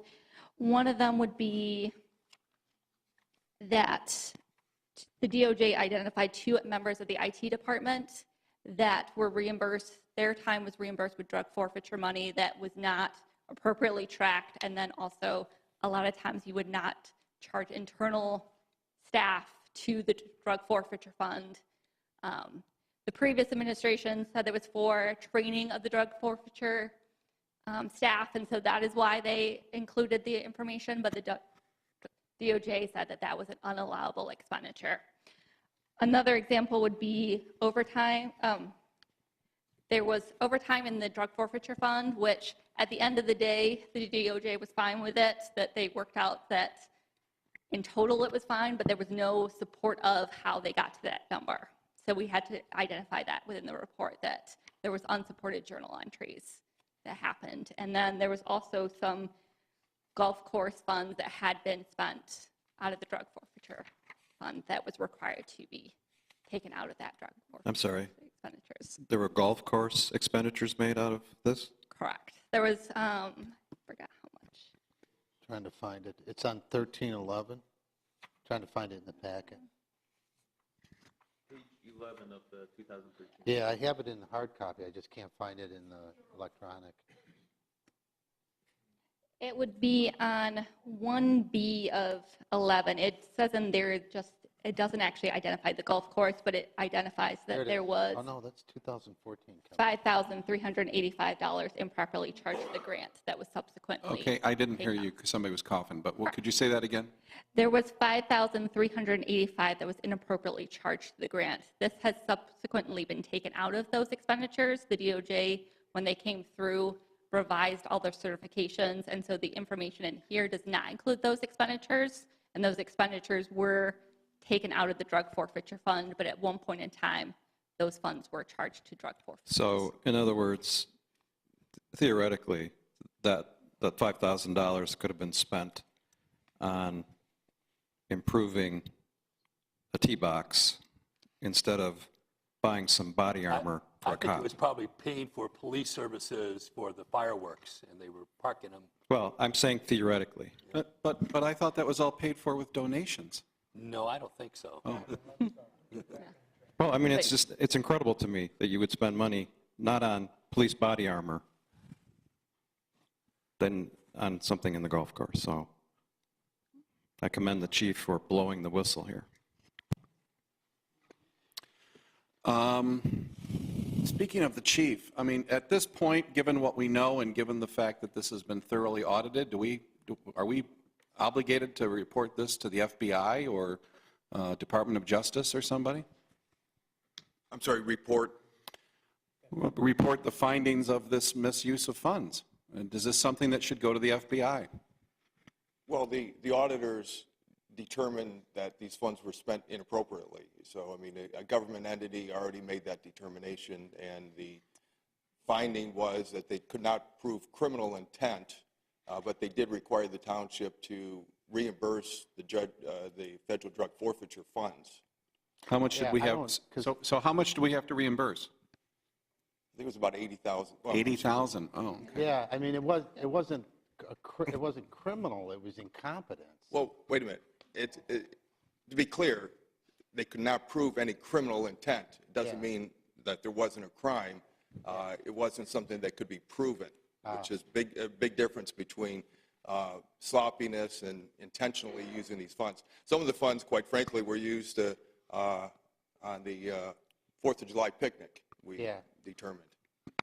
They used those funds on the 4th of July. And then there was a great effort to hide the fact that these funds were being used. Oh, that was the reefer truck, right? One of several things. Yeah. I thought this was paid for with donations, though. You're breaking my heart. Huh? This was, tisk, tisk. it was maybe it was well, we criminal. all know. I don't know. I thought it was. Well, Chief, I want to echo Jack Dempsey's comments, and I want to thank you for your due diligence on this matter, because none of this would have happened if it wasn't for you. And I know you did this at great risk to your career and your reputation, and we want to applaud you for doing the right thing, and we need more people like you. Thank you. Absolutely. I do want to help say, us make the right contact. I'm sorry, I didn't mean to step on you, Chief. I just wanted to mention that in the last 2 years, every year we were required to submit what is called ESAC reports, a report on how the funds were spent. And in the last 2 years, it's been very easy to accomplish this. They've been submitted way before the deadlines, and we just recently completed it this week, way ahead of the deadlines. And I'd like to thank Cindy Kushner and Mark Clinton for their efforts. Everything is being done the way it's supposed to be done. It's very simple to comply with the rules and regulations, and it's proven by how we're doing things now. Exactly. And you will help us with contacts to find out how we get money back from the SAFER grant and the forfeiture. You'll help us with that? We've already contacted Cindy Kushner, I believe, too. Yeah, I just want to make sure that we do that, because it's $50,000, you know. Correct. And it should come out of the appropriate funds as opposed to the general fund.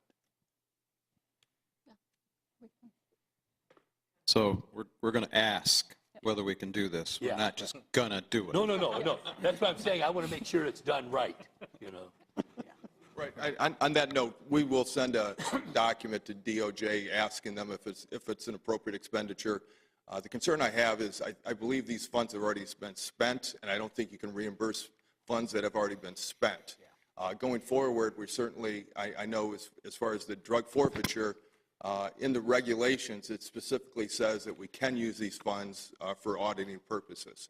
So, but we'll have a document for you here very shortly. And I just want to clarify that if we can get the money back, we should, and we haven't paid the last bill yet, so.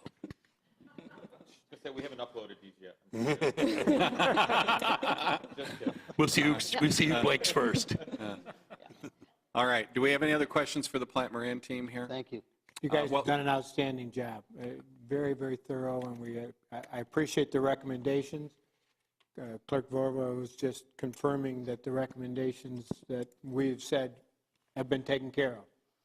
And that's one of the things that we promised we were going to do, and thank God we're doing it. So I'm happy as hell. Thanks. We thank you, and like I said, you are caught up because the expenditures were under that threshold going forward, but it doesn't mean that you can't, you need to keep those controls in place. And sooner or later, every municipality is going to go over that threshold, and it's going to be tested once again. So just want to make sure you ensure those controls are in place. Perfect. Right. Okay, any comments or questions from the public?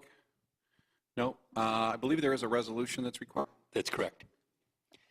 Mr. Supervisor, I move to approve Resolution 2019-02-26-20, receiving and authorizing the acceptance and dissemination of the single audit for federal awards for the years 2013, 2014, and 2015. Motion's been made by Clerk Vorva. Is there a second? Second. Second by Trustee Heitman. Mr. Clerk, please take the roll. Trustee Dempsey. Yes. Trustee Dorshevitz. Yes. Supervisor Heisey. Yes. Trustee Heitman. Yes. Clerk Vorba, yes. Treasurer Clinton. Yes. Trustee Kermy. Yes. Motion carries. Okay, thank you very much. Thank you, Plant Moran. Before we get back to the agenda, we'll take a brief break and reconvene hopefully a little bit before 9 o'clock. Okay, we are officially back on the record now, and we have item F5. This is the 2019 Senior Transportation Budget with Finance Director Cindy Kushner.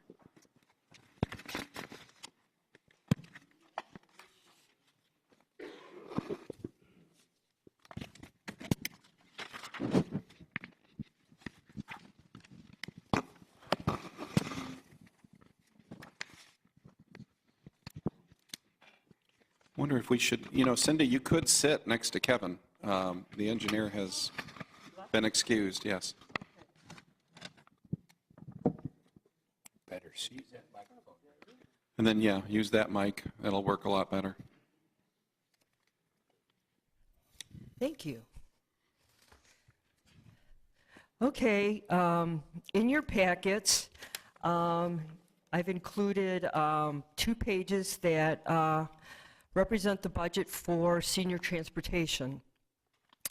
And before we get started, I would just like to say that we're going to go through this in a more unconventional way. Instead of starting with revenues, I'd like to start with page 2 and look at expenditures, and then explain how this all works. Because over the course of the summer and doing the general fund budget, I know several of the board members had questions about senior transportation. And at the time the questions were being asked, we were in the process of... Hey, Cindy, hold on. I don't think we have a page 2. We only have 1 page. We have 1 page. But the expenses under appropriations, right? Is that what you're referring to? Oh, you don't have a page? Oh, you got it on 1 page? Yeah, it's on 1 page, Cindy. Oh, it's all 1 page. It's all on the screen, both sections. Oh, I see, okay. Sandy got it on 1 page, okay. Yeah. So we were in the process of kind of revamping the program and trying to make it a little bit more efficient. So at this point in time, I'm going to be able to go into more details about what happened and what we're trying to do. So if you look at on the bottom under expenditures, you'll see that we're budgeting for 2019 $121,938,000. And primarily, what this program is a dispatch/administrator and a couple drivers and a couple buses. So basically, we have salaries as the first two lines, benefits in between, and then auto expense is repair and maintenance of the buses and fuel. So you could see we're budgeting $121,000. That is the one full-time person and 2 part-time people. But if you go over to your left about 4 columns and you look at the 2017 activity, we spent $153,828 on the same type of service. So what we have spent this last year doing is trying to get from $153,000 down to the $121,000. And we've had to do that by cutting or making the driver's hours more efficient, making some of the routes more efficient. We sold a bus in 2018, the handicap bus, which was always breaking and causing most of the major repairs. So the 2019 budget shows pared down expenditures, including only 2 drivers instead of 3 that we've had in prior years.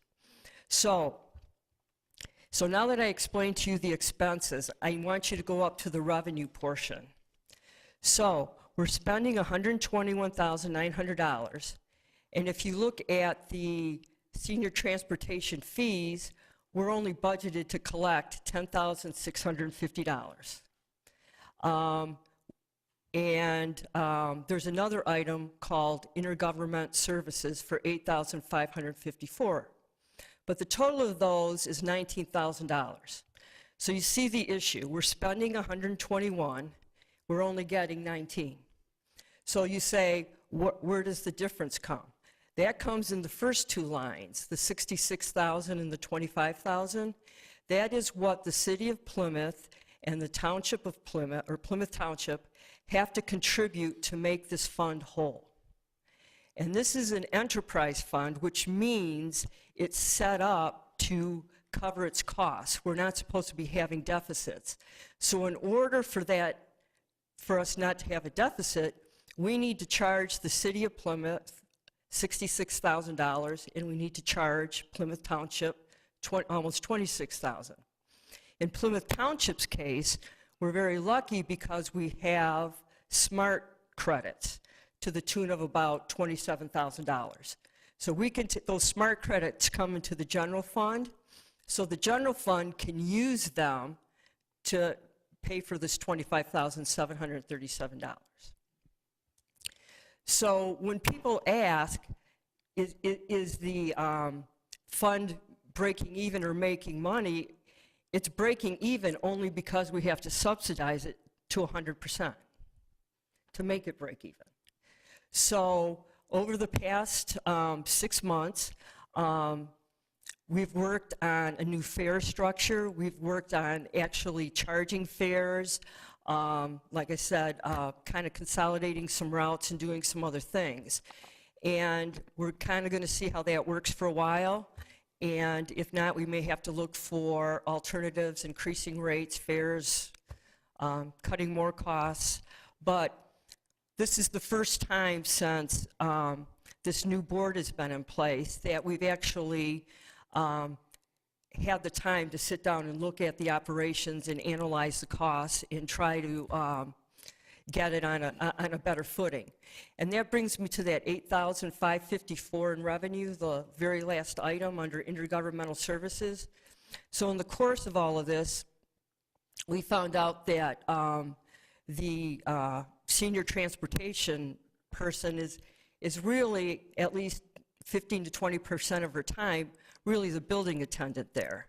I mean, there's senior events held there that she sets up and cleans up, and so we looked at her time sheets for a while, and we figured that like 15% of what her salary and benefits is really should be charged back to the general fund for really being the maintenance or the building superintendent over there.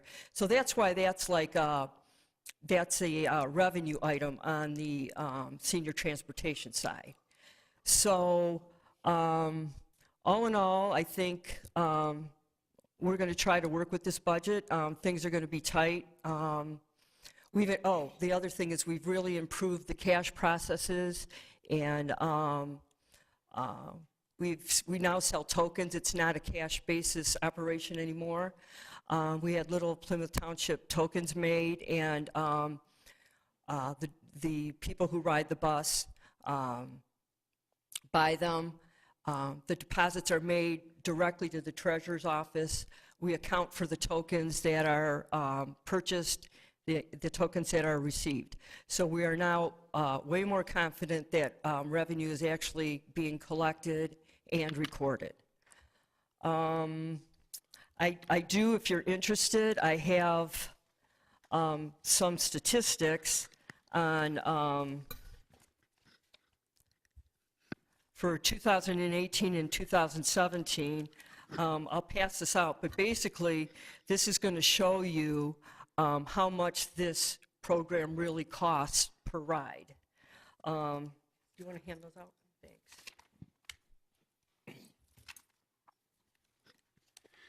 Cindy, can I ask a question real quick? Sure. And maybe I'm just missing it, but our local contribution is 25,737 projected for this year.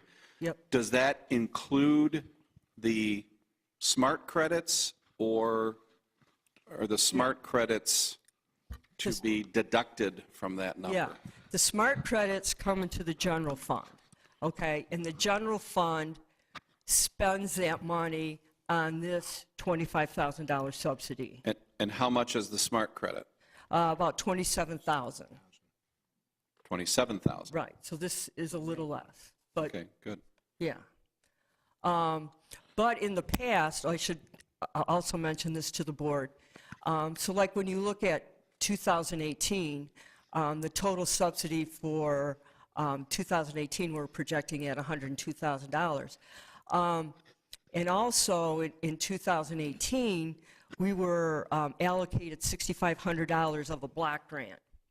Going forward in 2019 and forward, they've changed the CDB block grant rules and regulations. It's going to be monitored by Wayne County in a different way, and we're going to lose that $6,500 that we've subsidized senior transportation in the past. So that is another reason we have had to make some cost-cutting changes in the program.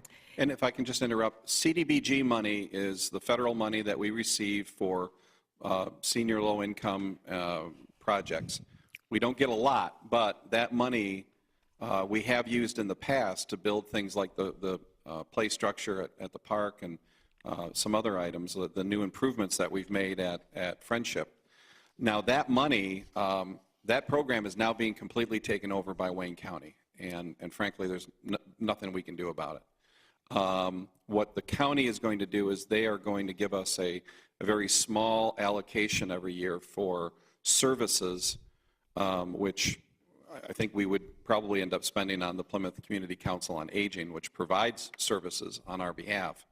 But we will not be getting the brick and mortar money that we have been used to in the past, except the county's, the carrot that they're offering us is $150,000 for a brick and mortar project once every 5 years.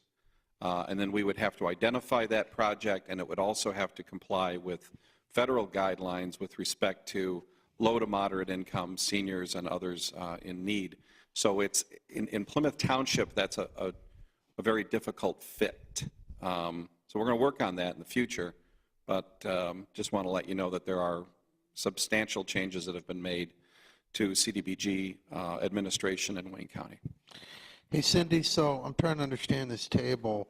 So for 2018, there were 6,760 rides that an average cost of $16.85 per ride, and that was 3,439 unique riders?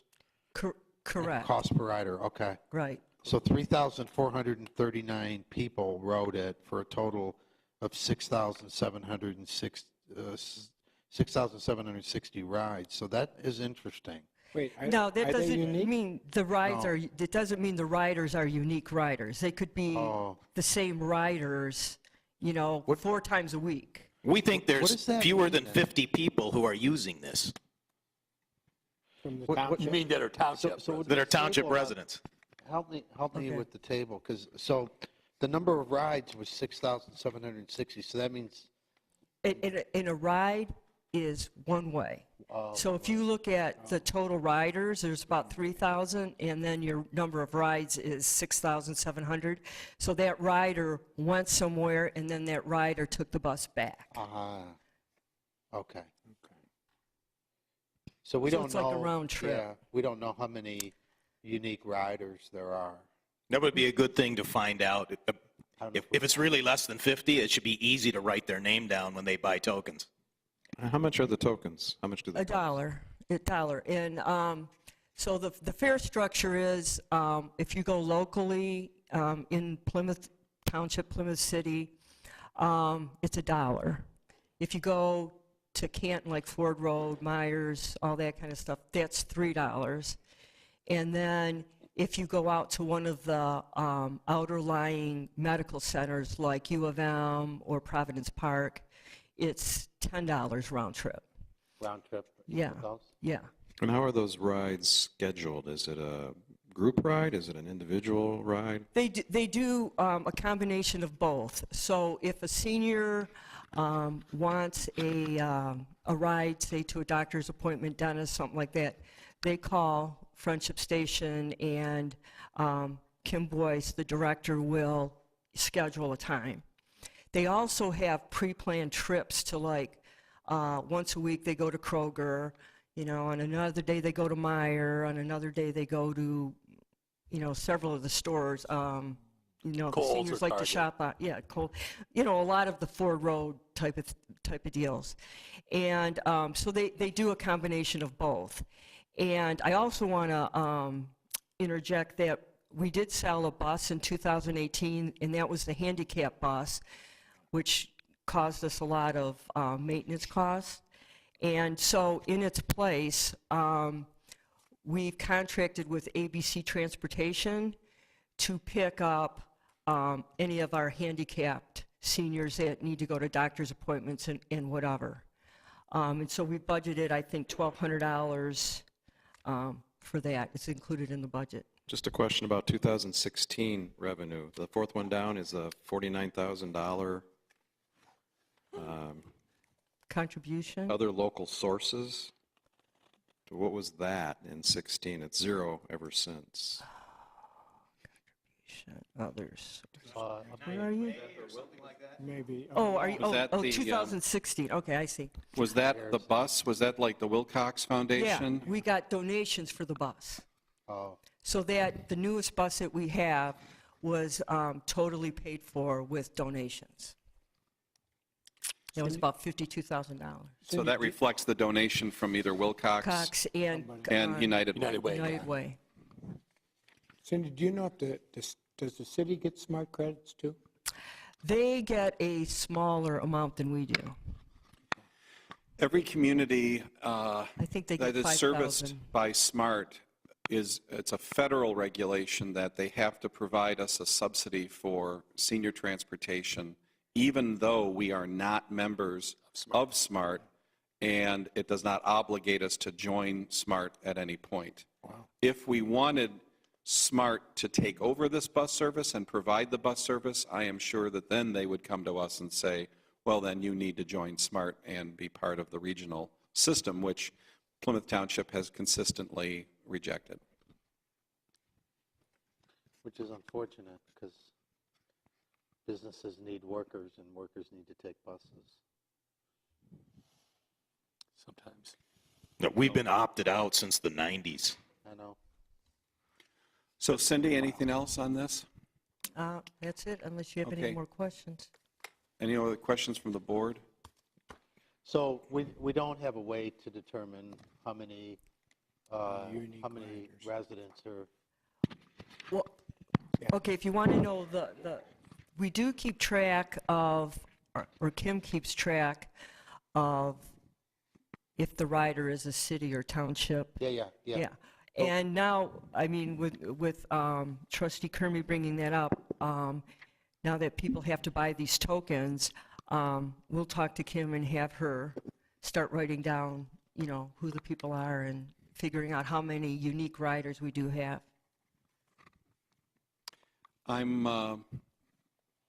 Before you do that, I would just want Kevin to do a little research. I'm a little concerned about taking people's names and addresses for when we are providing a subsidized service like this. I don't know if that would be seen as an invasion of privacy or intrusive, because now we are creating a list which is now subject to FOIA, which I don't want somebody obtaining that list so that they can get the names and addresses of seniors for scams and whatnot.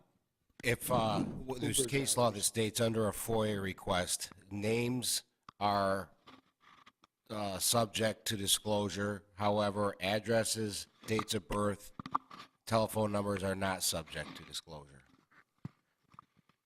Okay, but that's a secondary question. I think the first question is, do we have a legal right to ask for your name and address in order to provide you this service? That's how it's going to be viewed. Yeah, I mean, the objective somehow would be nice to know. I mean, is this service that we're subsidizing, are we doing that for the benefit of, 20 people or 2,000 people? I mean, I'm just wondering if we just tell us where you live. Are you in the city or the township? Yeah.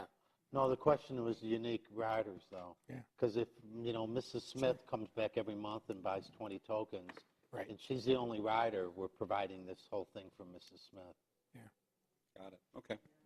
Well, I'm just a concern. Maybe I'm overreacting. Can't all be Jerry. No, I Yeah, no. No, so let's just find a creative way to not disclose any of their information. Let's figure out maybe if we she can could- determine. We could Uber them cheaper than. Well, I think based on the numbers here, Uber is lower cost. Yeah. $18 a ride. And I don't know, I can't tell, are we collecting 36 cents a ride, or is it That was $1.18 or something? Well, what that computation showed, we kind of just keep track of this internally, every month, and so, but basically, it's costing us $16.85 a ride, and just based on fares, we're getting 88 cents per ride. So it's really costing us like $16 a ride, just based on fares. Yeah, and most So- Uber within this area would be less than 16. Under $20, yeah. But But one let's thing be to honest, think I mean, about, seniors are not going to be using Uber. yeah, but longer term, when you think longer term, our community's aging, so it's possible more people may need transportation, but Right. really long term in the Long way future, down the road. if you have driverless cars, maybe this kind of thing won't be necessary. But right now, we need to figure out a way to ensure it doesn't require a lot of general fund subsidy. And one way to do that is our fares are the lowest in all of the surrounding communities by far. They are, in Supervisor Heisey and I, we went through various scenarios as to what the rate should be, and kind of made the determination that we were kind of rocking the program a lot, and we thought, let's just start charging what the published fares used to be that were never collected, and see how we do with that. Monitor it for a couple months, and then, see if we have to make some fare changes. So it's just been an ongoing process, and it's not stopped. But there's just a lot to look at. There was a lot to reorganize, a lot to fix. It's a good Six Sigma constant improvement project. Correct. Wow. Any other questions or comments by board members? I think we have someone, you would like to make a comment? Sure.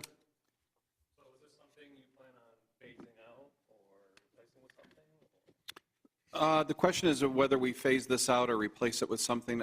I think we have to start from the premise that this is a service which the city and township have traditionally provided to seniors. There are a lot of seniors who do depend on this. They call us, they talk to us. They're very concerned that the service will be taken away.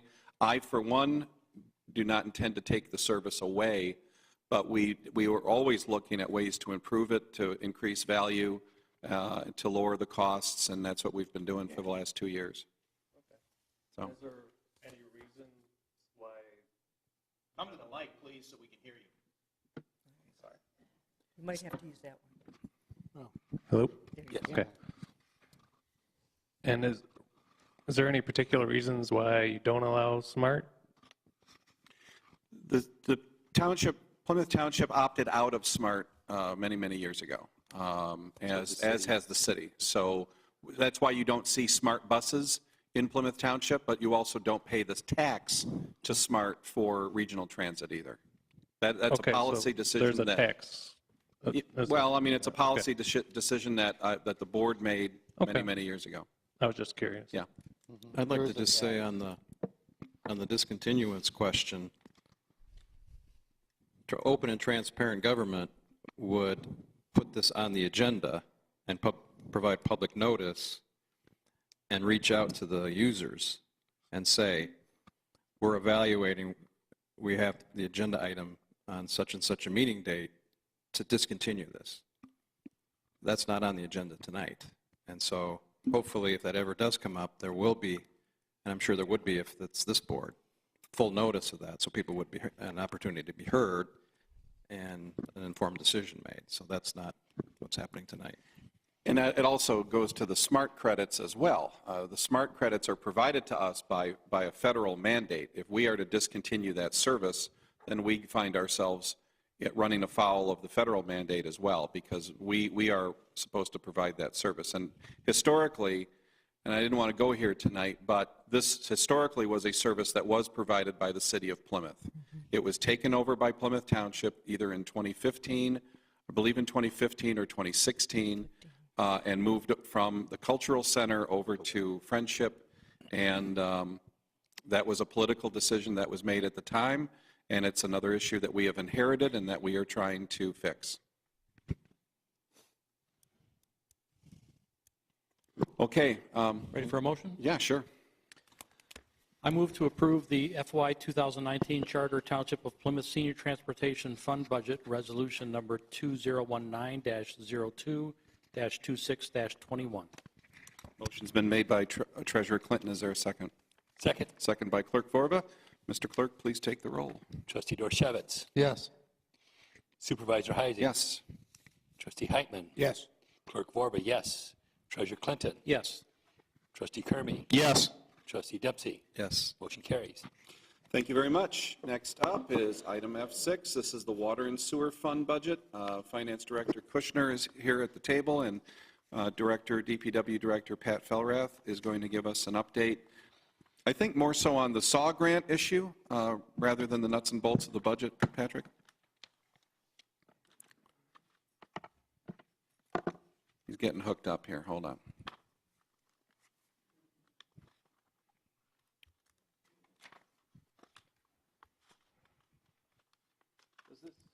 Is that working? It should be a green light and you're going. Does this work? Yep. Can you hear me fine? Yeah, If I talk like this? Yes. that's good. You look Okay. like a TV anchorman now. Yeah, I do have a presentation on both the SAW grant and the budget. First of all, good evening. Thank you for letting me speak. Before I discuss the budget, I do like to provide a brief overview on the SAW grant project. And if I can just hook up this real quick.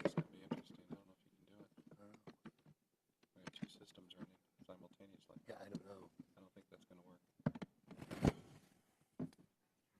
work. Yeah, he can take over the. You can? Yeah, do you want? I think I can switch it here. Yeah, we can. Wait. Oh. Okay, there we go. I'll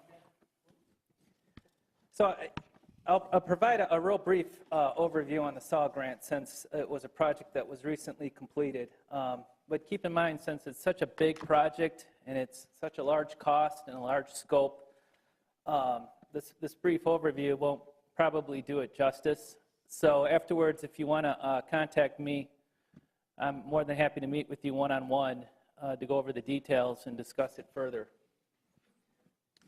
So as you may recall, the SAW grant was a state grant, and it was awarded by the state MDEQ to the township in late 2015 for the purpose of establishing an asset management plan for the township sanitary sewer infrastructure.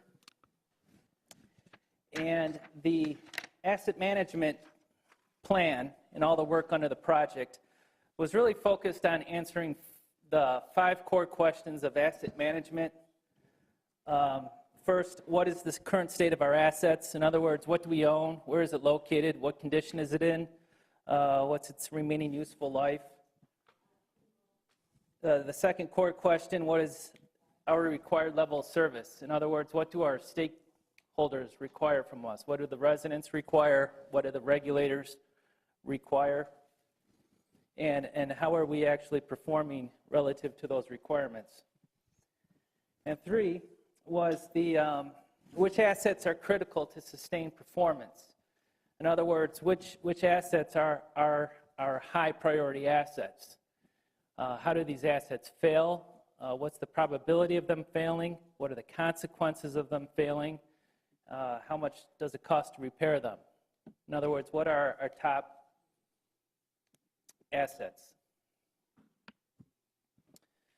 4, we got what are the best O&M and CIP investment strategies?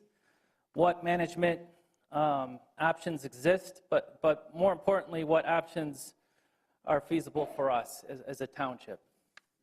And, I'm sorry, CIP is an acronym for Capital Improvement Plan.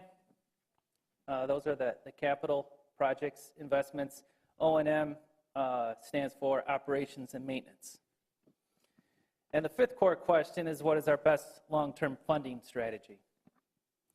So again, these are the 5 core questions of asset management, and this is what this SAW grant project was set out to help us answer for the sanitary sewer infrastructure here at the township. So in order to answer those 5 core questions, these are the major tasks that we performed under the project. We developed an asset registry, an inventory of all our sanitary sewer assets. We performed an assessment of the condition of the sewers, of the assets, via cleaning and televising the sewers, locating and inspecting the sanitary sewer manholes, and we even developed and executed a hydraulic model to help identify potential capacity issues within the system. We developed an asset management policy in an effort to help identify our required levels of service, and we also developed some level of service measures and performance targets. And with all the condition data, we developed a criticality model, and this was a model we used to assess the risk for each asset. In other words, for each asset, we define the probability of failure, which is based on the condition data, and for each asset, we developed what is its consequence of failure by looking at its impact, its triple bottom line impact, the environmental, social, financial impact it would have if it were to fail. And what we did with this model that we developed, this analytical model, we assigned risk scores to all the assets, and that helped us prioritize which assets are critical or high priority assets to address. And then based on the results of that model, we went ahead and developed this capital improvement plan and an associated operations and management, O&M plan. And that effort also entailed looking at our financial rate methodology to ensure that there's no funding gaps in order to address the CIP plan.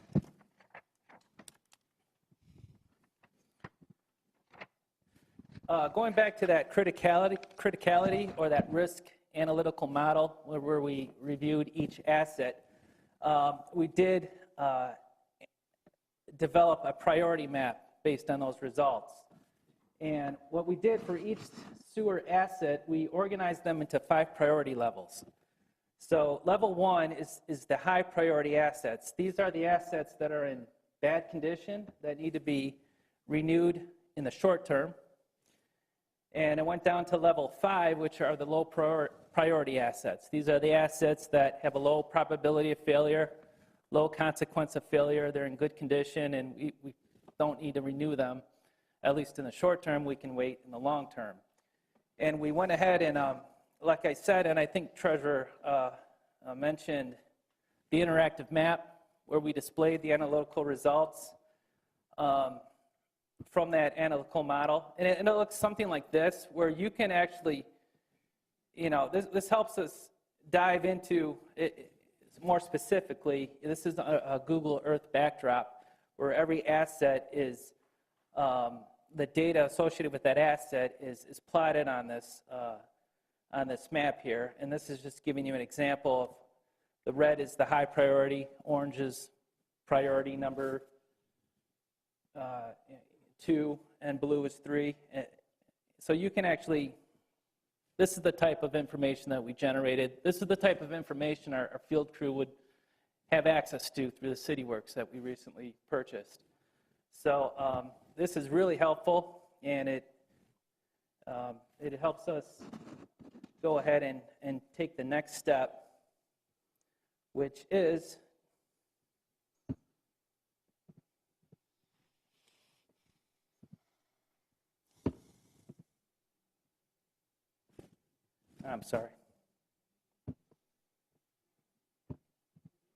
develop our capital improvement plan. So the results of that prioritization criticality analysis were used to develop a 10-year capital improvement CIP plan consisting of the high priority assets. These are the priority 1, 2, and 3 assets. Now, part of that plan, we have a short-term or a 5-year plan. And those are focused on the top tier, the priority 1 and priority 2, where renewal is required in the short term. The results indicate for the capital improvement plan that the township will need to spend $4 million over a 10-year period. And for the operations and maintenance plan, the township would need to spend $4.1 million over a 10-year period. So that's a total of $8.1 million over a 10-year period for both capital projects and to maintain the system, operate and maintain the system. Going back to that CIP, $4 million over 10 years, that's not evenly spread out over 10 years. The first few years are a little top-heavy because the township does have to play catch-up to a certain extent for not doing capital projects in the past.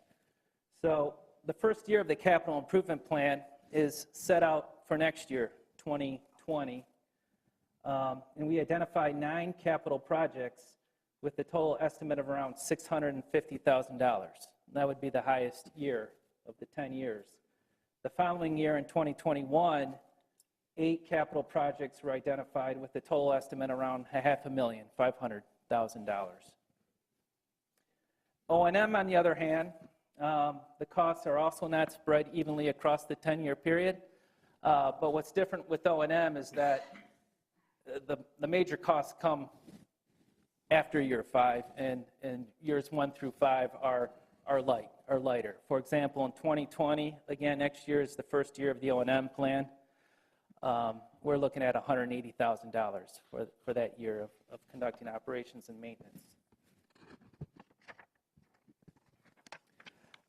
So that's the result. Now, we also, and this is the good news, is that we got a relatively good water and sewer fund. As part of the township had to submit its financial rate structure to the state, and the township does have a current rate structure in place to provide sufficient funds to cover both the CIP and the O&M for the sewer system. It was confirmed through this analysis that there is no funding gap. We can use our current reserve or a portion of it as we go forward with perhaps a modest increase in rates to fund both the CIP and the O&M short term for the long term.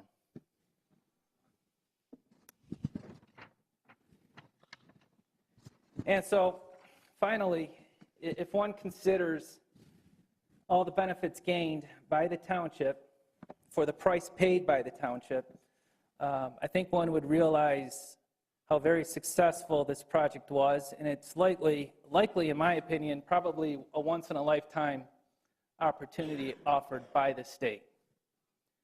The state contributed $1.86 million. The township contributed $398,000 for a total project cost of $2.26 million. So roughly, what is that? So roughly 20 cents on the dollar, all the products and services we received are listed here. We have an updated sanitary asset register. We virtually cleaned and flushed all our sanitary sewers. We televised virtually all our sewers. Virtually all the sewers, manholes, and our township wastewater lift station were inspected per national standards. We developed a hydraulic model, which was executed for assessing system performance. And this model can be used in the future, 5 Mile Road Corridor, for example. We have a validated capital improvement and operation and maintenance plan. We have a comprehensive asset management plan. We procured a computer maintenance management system, CityWorks, to improve operation and maintenance efficiency. We developed an asset management risk criticality model, and we were very conscious in the beginning to base that model on a framework that we could potentially apply to other assets in the future, water, for example. And we got some business improvement recommendations for consideration, and one of them I'd like to address when we discuss the model here shortly. So the overall impact of the project is to facilitate a comprehensive asset management program for the sanitary sewer system to ensure that we spend the right money on the right thing at the right time. That's the whole definition of asset management. So that's all I have to say on the SAW grant at this point. If you have any questions, if not, I can just go right into the budget. What, if any, major plugging issues did you discover? Plugging? Plugging or potentially going to be plugged. What did you, anything like stood out? Like in Macomb County with that horrible Yes. situation? Yeah, in our sewers. Nothing severe. I mean, we did run into roots and grease deposits during the cleaning and flushing program, but nothing jaw-dropping. The hydraulic model actually indicated that we have a pretty robust system. We don't really have any capacity issues with the flow, which was nice to see. So at the end of the day, I mean, you're looking at $8.1 million over a 10-year period. I think, relatively speaking, that's very good. I think that's a testament of how good our sanitary sewer system is, because I've seen other municipalities a lot worse. Mm-hmm. All right. Okay, anything else for Patrick on this issue? No question, just a comment. I did get a chance to participate in some of these meetings, but as Patrick mentioned, this was a very impressive project from start to finish. There was a lot of work. The methodology I thought was terrific. I thought the contractors that Patrick hired were terrific. The deliverables are terrific. I think we can, there was a big unknown there for a long time. Yeah. What is it going to cost us? What's the state of the assets, et cetera? I think we can we can be very comfortable and rest assured that our sewer infrastructure is in pretty good shape. And now we have a plan going forward, a relatively inexpensive plan going forward to make sure that it continues to be that way. I was just, again, I'll just state again, I was very impressed with this entire process and the entire project. Yeah, I agree. I think especially the lead consultant who led in the asset management, GHD, did a very good job. And that's going back. And this is also being coordinated with Watua for the larger sewer assets. I mean, these are we integrating our operation? Watua conducted I know they have their own plan. They got their own Saw Grant asset management plan, and they got their own interceptors. So we didn't do too much integration between the two. But we, as a result of their plan, which was finished a little over a year before ours, our contribution to their capital improvement plan is about $220,000 per year, so they can maintain the integrity of their system.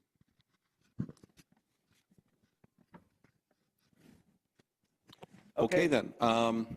Who wants to go first? Is this tag team or? I like to go first. Okay. And then what I like to do is just highlight the major department expenditure requests for the proposed budget. And then afterwards, Cindy and I can speak to any questions you have in regard to the overall budget spreadsheet.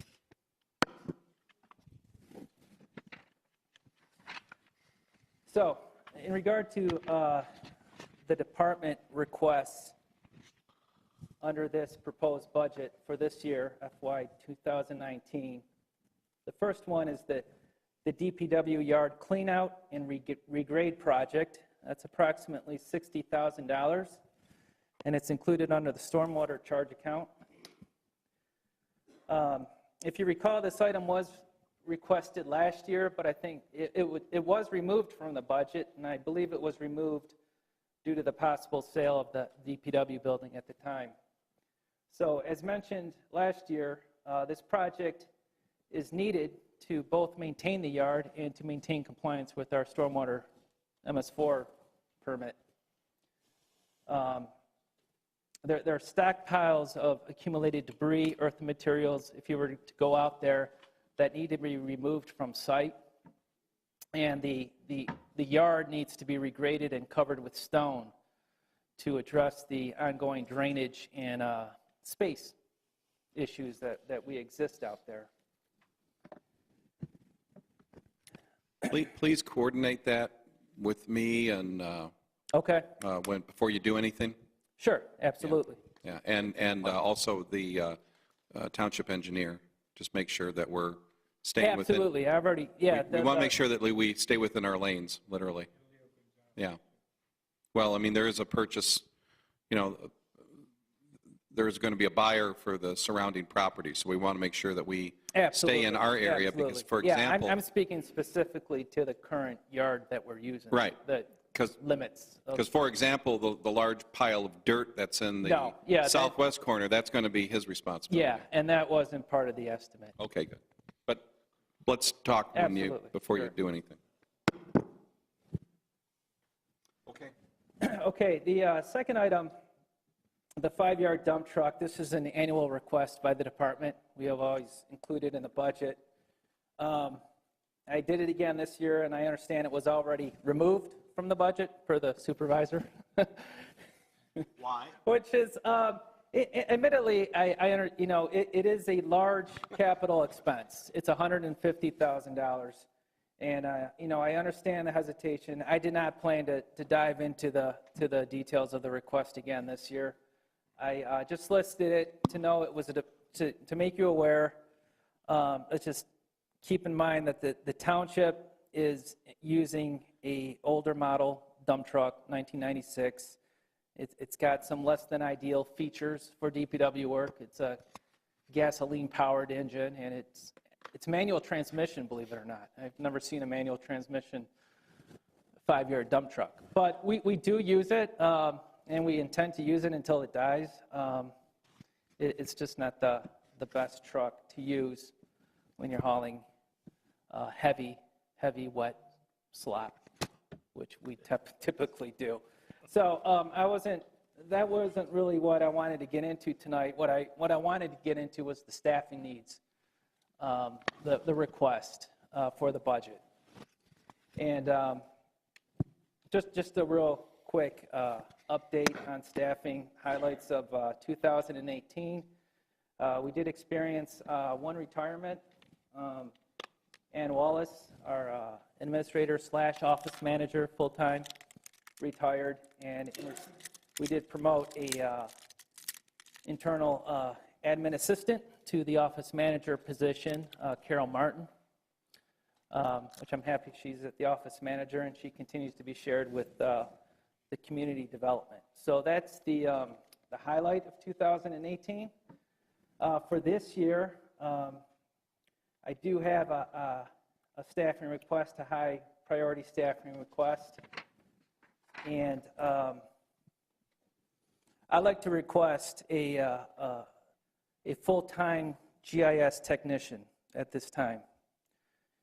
And the GIS technician is I think right now essential for what we're doing at this point. We're trying to implement an asset management program, and we're using the GIS and the CityWorks as a major tool to do that.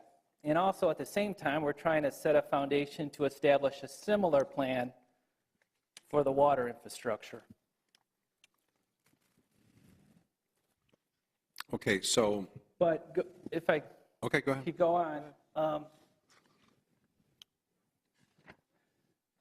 So again, and here are the reasons why I think a technician is required. So we have the GIS and the CityWorks.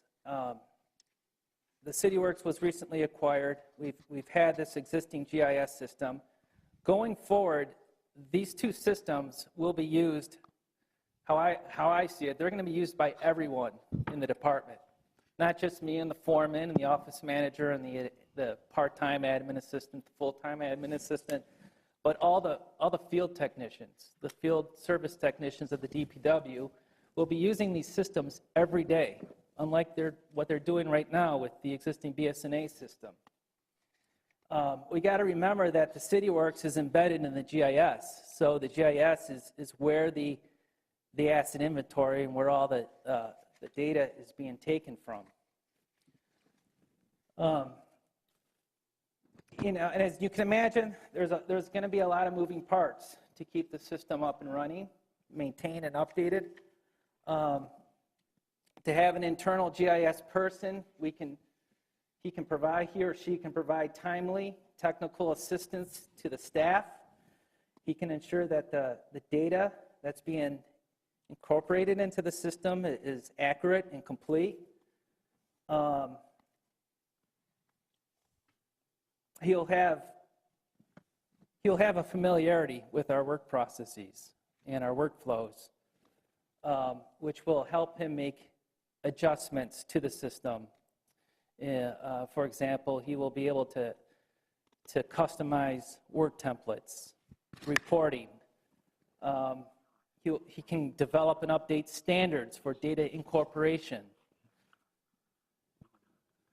Also, a technician will work on updating the existing GIS system that we have in place right now. He will incorporate the utility as-built data. We got water tap, main break data coming in, and more importantly, the addresses and the tax parcel data. The address and tax parcel data, that hasn't been updated in the GIS system for years. And we looked into updating it not too long ago from a consultant, but the price was way too high.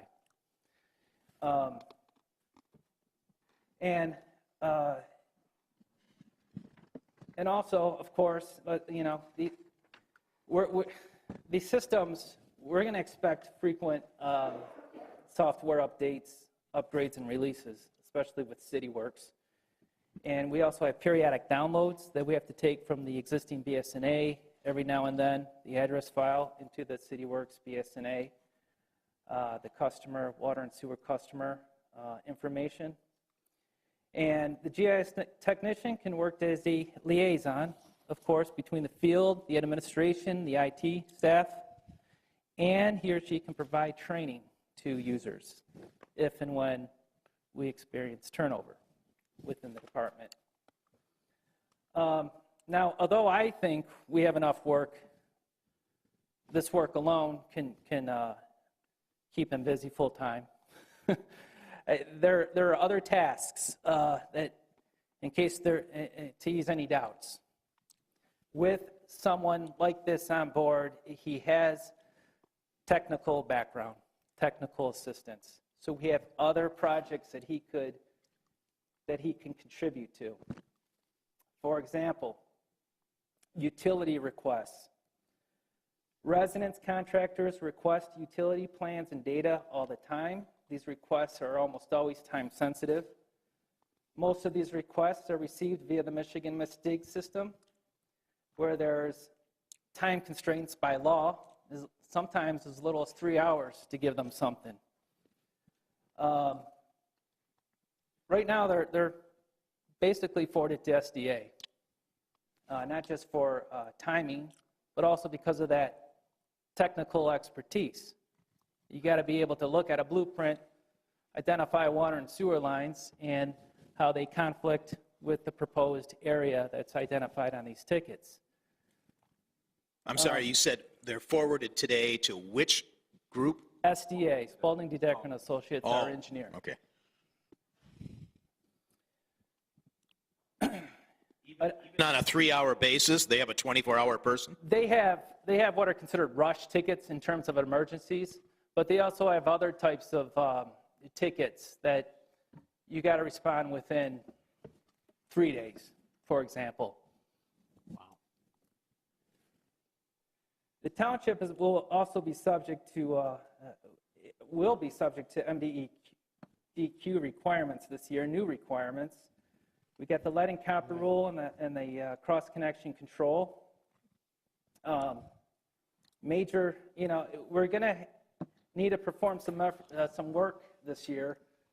And with all these tasks, what we're talking about are just vast amounts of data that has to be collected, in this case, from the lead and copper. Even though we don't have a lot of lead service lines in the township, we're still mandated to take an inventory. So there's going to be a lot of record collecting between the departments, the clerk, the building, the DPW. And all that information has to be compiled and again, put into the GIS and CityWorks. Same is true with the cross-connection control. The state will inquire about our residential cross-connection control program this year also. And then, of course, we got the ongoing water meter change-out program. This was discussed at length last year during the budget discussions, and we continue to experience slow progress. More assistance, I believe, is needed to help administer that program. And let's not forget about our new capital improvement plan. We're talking 8-9 projects next year, capital projects, and the CityWorks, GIS, and data collection will play an important role in that CIP. So based on these responsibilities, you're looking for a pretty senior type person? No. I would be happy with a young graduate, technical background. They can do these kinds of things? Yeah, I think this is the opportune time because we're implementing all this right now. So if we can bring in someone young, a graduate, he can hit the ground running and he can follow along with us. And he or she? Yes, he or she, I'm sorry. And he would be working with our department. I would be working with him closely. Is this a person that could be farmed out also for work at Watua or another city or township that may not have a technician? what I'm thinking about is to leverage Make some more money there. our resources. In other words, if it turns out we don't have enough work for them as a backstop, could Watua use somebody like this on an occasional basis, or another community? That's what cooperative. Well, I mean, I did make some phone calls. For example, I know Canton Township, their IT director is basically their CityWorks person. He's got the GIS and the CityWorks background. Same is true as Northfield Township. Their IT director is their CityWorks administrator. How So much they do they- so they have How much do they somebody get on paid? staff. How much do they get paid for that? 110, 120 in Canton? Their IT person? Yeah, I mean, he does IT. He does the township IT, too. Okay, I'm just saying, trying to establish a price range here, so.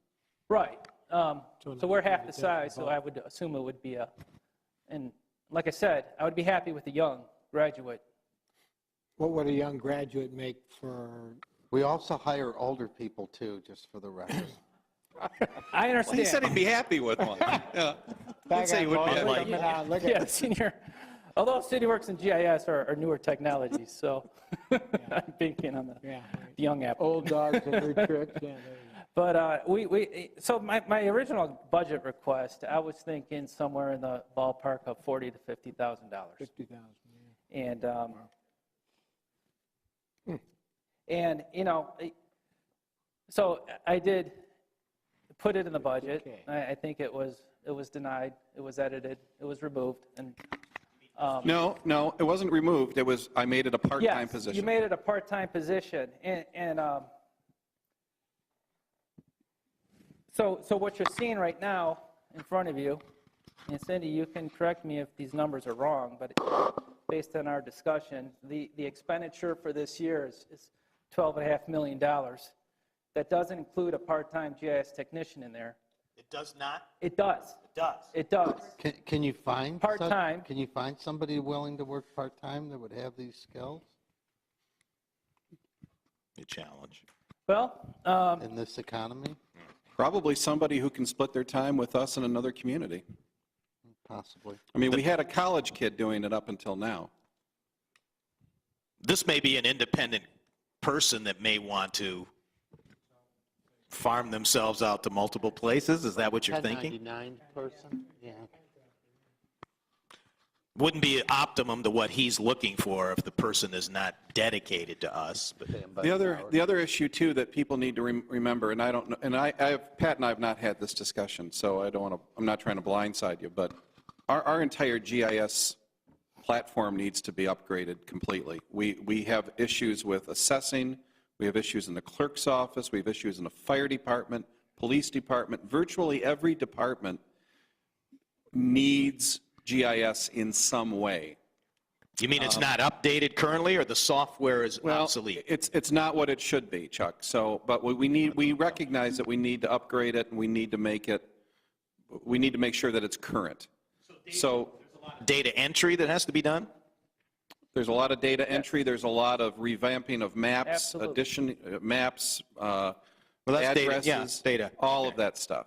So we've had offers, and we have not aggressively tried to get bids or anything like that, but I know that the assessors have already looked at a company that might come in and assist us in some of the non-DPW issues that need to be addressed with respect to GIS. And I see that more as an infrastructure issue for the entire township. It's another one of the reasons why we need to have a dedicated building maintenance fund for general government, for public safety, and for DPW.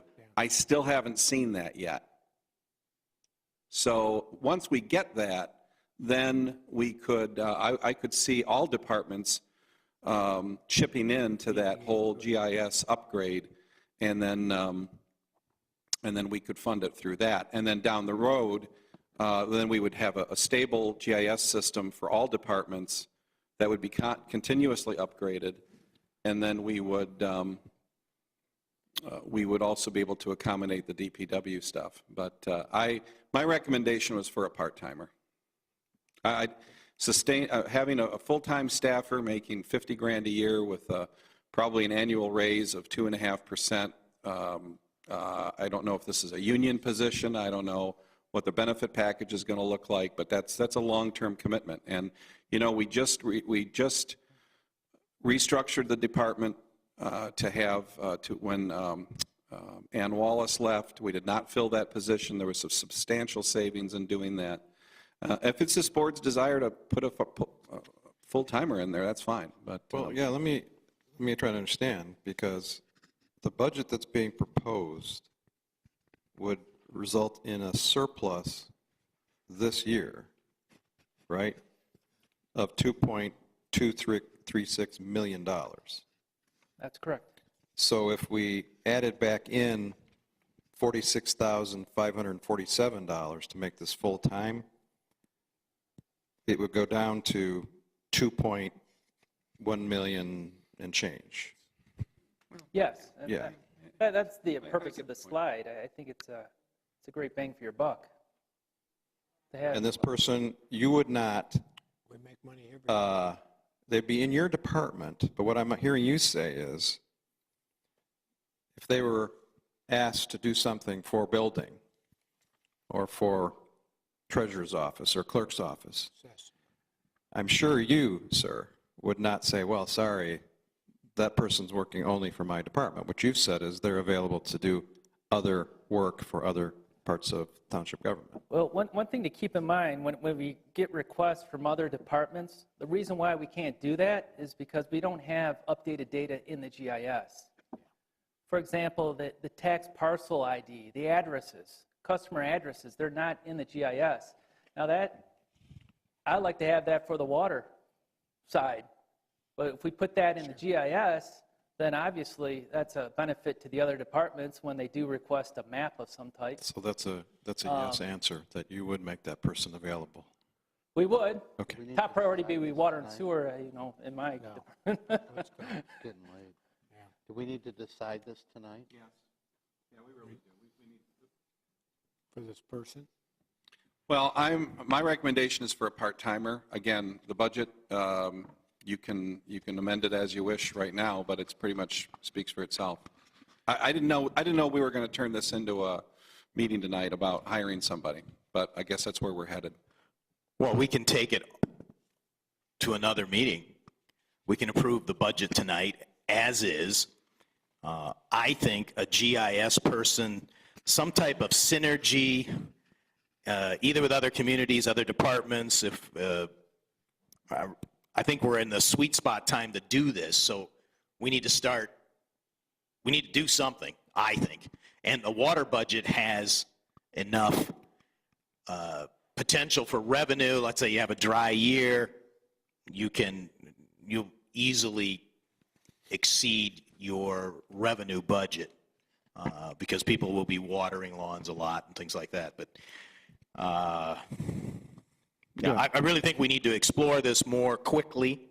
And if there's it sounds like there's a synergy throughout the township. If we can do that, because we've been talking a lot about infrastructure and spending a lot of money. This is a small amount of money if it's really infrastructure related. Yeah, and I commend the work that's been done to restructure and reduce positions. I think that's great, because that does put us in a position to do something like this, which has great bang for the buck, as I'm hearing. So I think it makes sense to take it full time. But if we want to talk about it more and approve this as is and then come back, that's fine too. For your suggestion, we can come back and... My recommendation would be approve the budget as it is. We can do that. And then find the right person. I think that right person might be a full-time person. That right person might be a part-time person. This is not going to be an easy person to find. No, they're not. So I'd say let's see what's out there, and then if we have to adjust the budget accordingly for a full-time person, let's do so. It's kind of my point. I mean, there's not 100 of these people out there looking for jobs, I'm sure. Well, there's some program. For example, there's programs that are starting at universities. Central Michigan has one. So they're graduating people. This is becoming more important And a degree that's one program. of my concerns with a part-time position, because I tend to think because of it's GIS CityWorks, chances are we're going to get a young, type applicant. And part-time, what I fear is that after a month or 2 months of getting them to know the township, the familiarity and the work processes, another surrounding municipality is going to advertise for a full-time position. They're going to leave for benefits, and then I have to start all over again. It's because it's the new technology. I think it's going to be leaned towards the, I'm sure there's some retired part-time people that are taking this up, but my thought is probably not as many as the graduates. That's how I spend most of my weekends. So then the sense of this board would be to authorize the DPW to post a position for a full-time GIS. that would be my request from the department. Well, we're not doing that yet tonight. I thought we were going to approve the budget as is. Well, that's what the treasurer just suggested, that we would go try to find that person. How you do that? Is that going to be asking Patrick to go on college campuses and wear a sandwich board, or you do some kind of process? What did you have in mind? You always would. We bid it out. We post it. Yeah, we do a advertise job it. posting. Yeah. You have it posted? For this position. No, not yet. No, I can You can develop post, one. you don't. Yeah. Post it. You don't have to pull the trigger on it. But he's saying part-time is probably not going to get it. Why not post it full-time and see if we get a candidate? And if we do, then we look at it. Okay, that's a suggestion that's on the table, but what does the board want to do tonight? I heard that we were going to approve the budget, quote, as is, which I assume means a part-timer for this position. A part-timer, but this is just for the expediency of tonight, but as you get into this job search, you may readjust it to a full-time, or we may find the purple squirrel or something that we're looking for, right? The right person. And then we'd come back and amend the budget. I'm open to, but it's a closed-loop system. We need to get some more intelligence from the marketplace, and that's what you're going to be doing. Well, I thought we just heard from Trustee Dorshevitz there's maybe 100 people to fill this job. Well, we don't know that. We don't know anything. I don't know. Oh, okay. Well, But I think we still why do we have make to this so address- hard? We- We're only reducing the surplus that's going to be in this fund from this year by doing this. Let's I don't not get spend it. the money because we I have. don't disagree. He's made a case for why a full-time position is appropriate. I agree with you. He's right. But Post for it, but don't give him permission to hire until he brings it back to the board. Post a full-time? Can I post a full-time?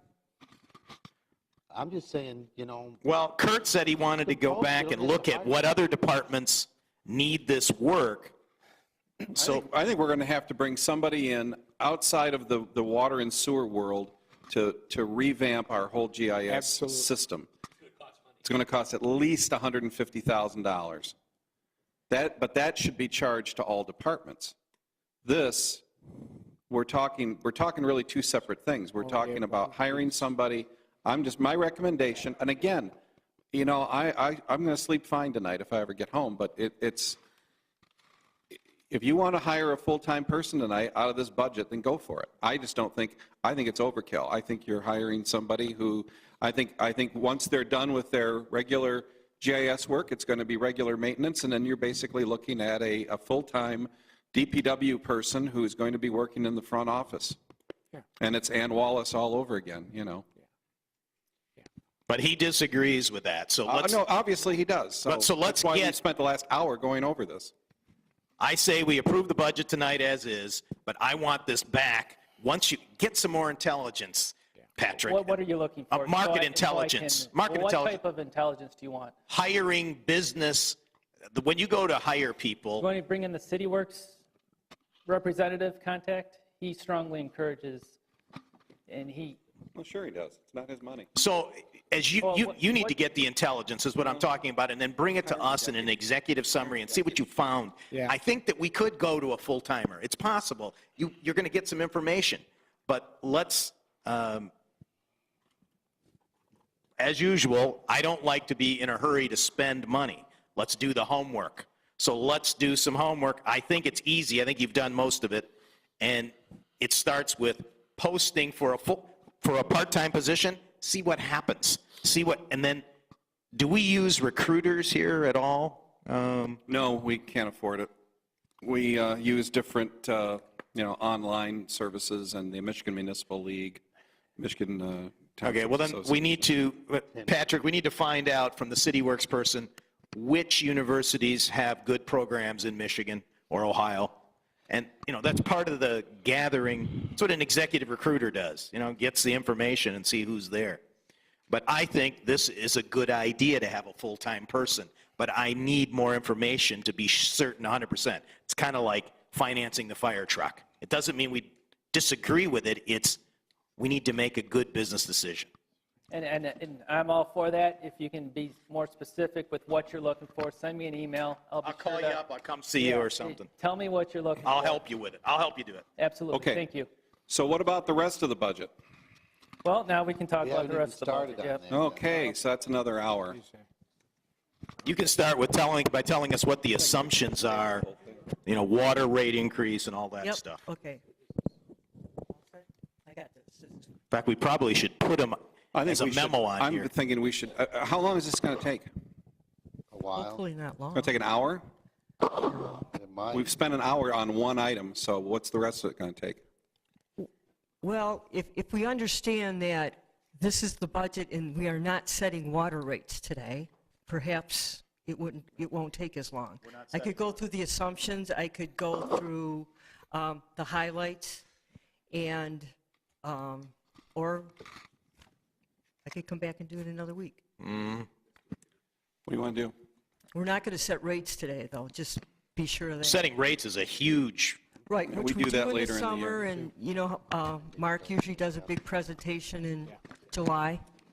But setting the rates eventually will affect this budget. It will. But we and can do approve it amendments. as is. Correct. I support, then amend it. I support putting this off and relooking at it at another meeting and relooking at this full-time issue again. And in the meantime, we can have further conversations with Patrick and get more honed in on what this would involve in terms of this full-time thing versus part-time. So, I think But remember, we're 2 months gone already. We need to have a budget. Correct. At least somewhere to start, a baseline. So you oppose putting it over?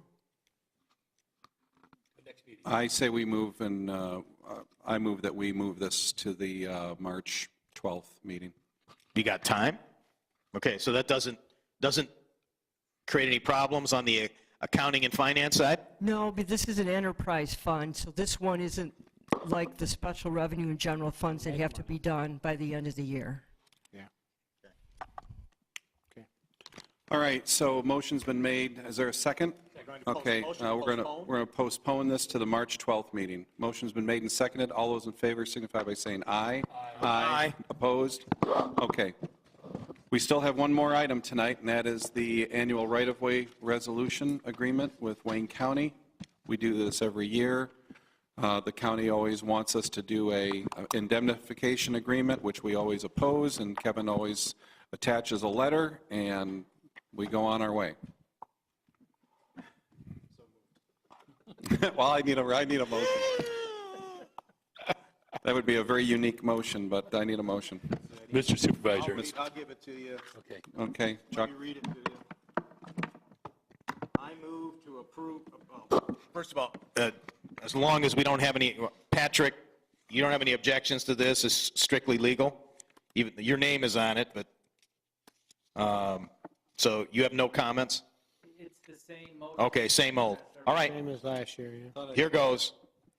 I move to approve Resolution 2019-02-26-23. Is that okay for a resolution number? We're not out of sequence? All right. Yeah, we're fine. Perfect. All right. Authorizing execution of the annual maintenance permit, annual pavement restoration permit, annual street sweeping permit, and annual special events permit with Wayne County to allow the township to work within the Wayne County road right-of-ways with the inclusion of a cover letter reserving the township's right to challenge the indemnification provisions as beyond the authority of the township. Thank you. Motion's been made by Trustee Kermey. Is there a second? Second. Second by Trustee Heitman. Mr. Clerk, please take the roll. Supervisor Heisey. Yes. Excuse me. Okay, it's on. Trustee Heitman. Yes. Clerk Vorba, yes. Treasurer Clinton. Yes. Trustee Kermey. Yes. Trustee Dempsey. Yes. Trustee Dorchevitz. Yep. Motion carries. Thank you. That takes us to supervisor and trustee comments. Mr. Dorchevitz? I'd sent an email just to the board, and just to kind of cover on that, what my request is that we, and we don't have to discuss it tonight, we can take it up at the next meeting, but that we assemble the compensation, a chart of the compensation. So what prior boards had done was you have a spreadsheet and it shows, base and value of the benefits all the way across to the total compensation for the employees in the township, because it's, I believe the public should have.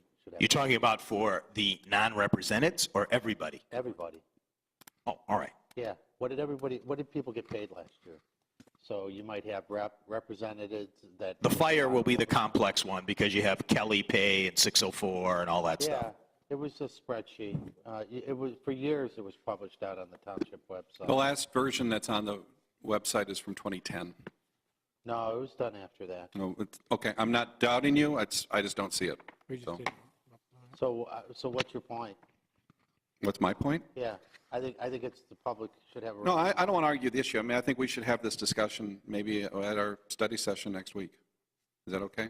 Yeah, we can start the records clerk from Diane Leclerc can start looking and see if she has anything later than 2010, so we don't start from ground zero. I'll have her look. Might have been taken off, I don't know. Okay. I mean, I don't know. I'm just telling you what's on the website as of tonight. Yeah, I think that I looked and there's something on there from 2013, but it's the Compensation Commission. For the electeds. For the electeds. That's the latest data. All the labor contracts are online. All the current labor contracts are on the website. Yeah, but I think. He's talking about the spreadsheet. No, I know what he's formula. talking about. If somebody made $250,000 in there because they worked 3,000 hours of overtime, I think the public has a right to know that. Okay. Gary? You done?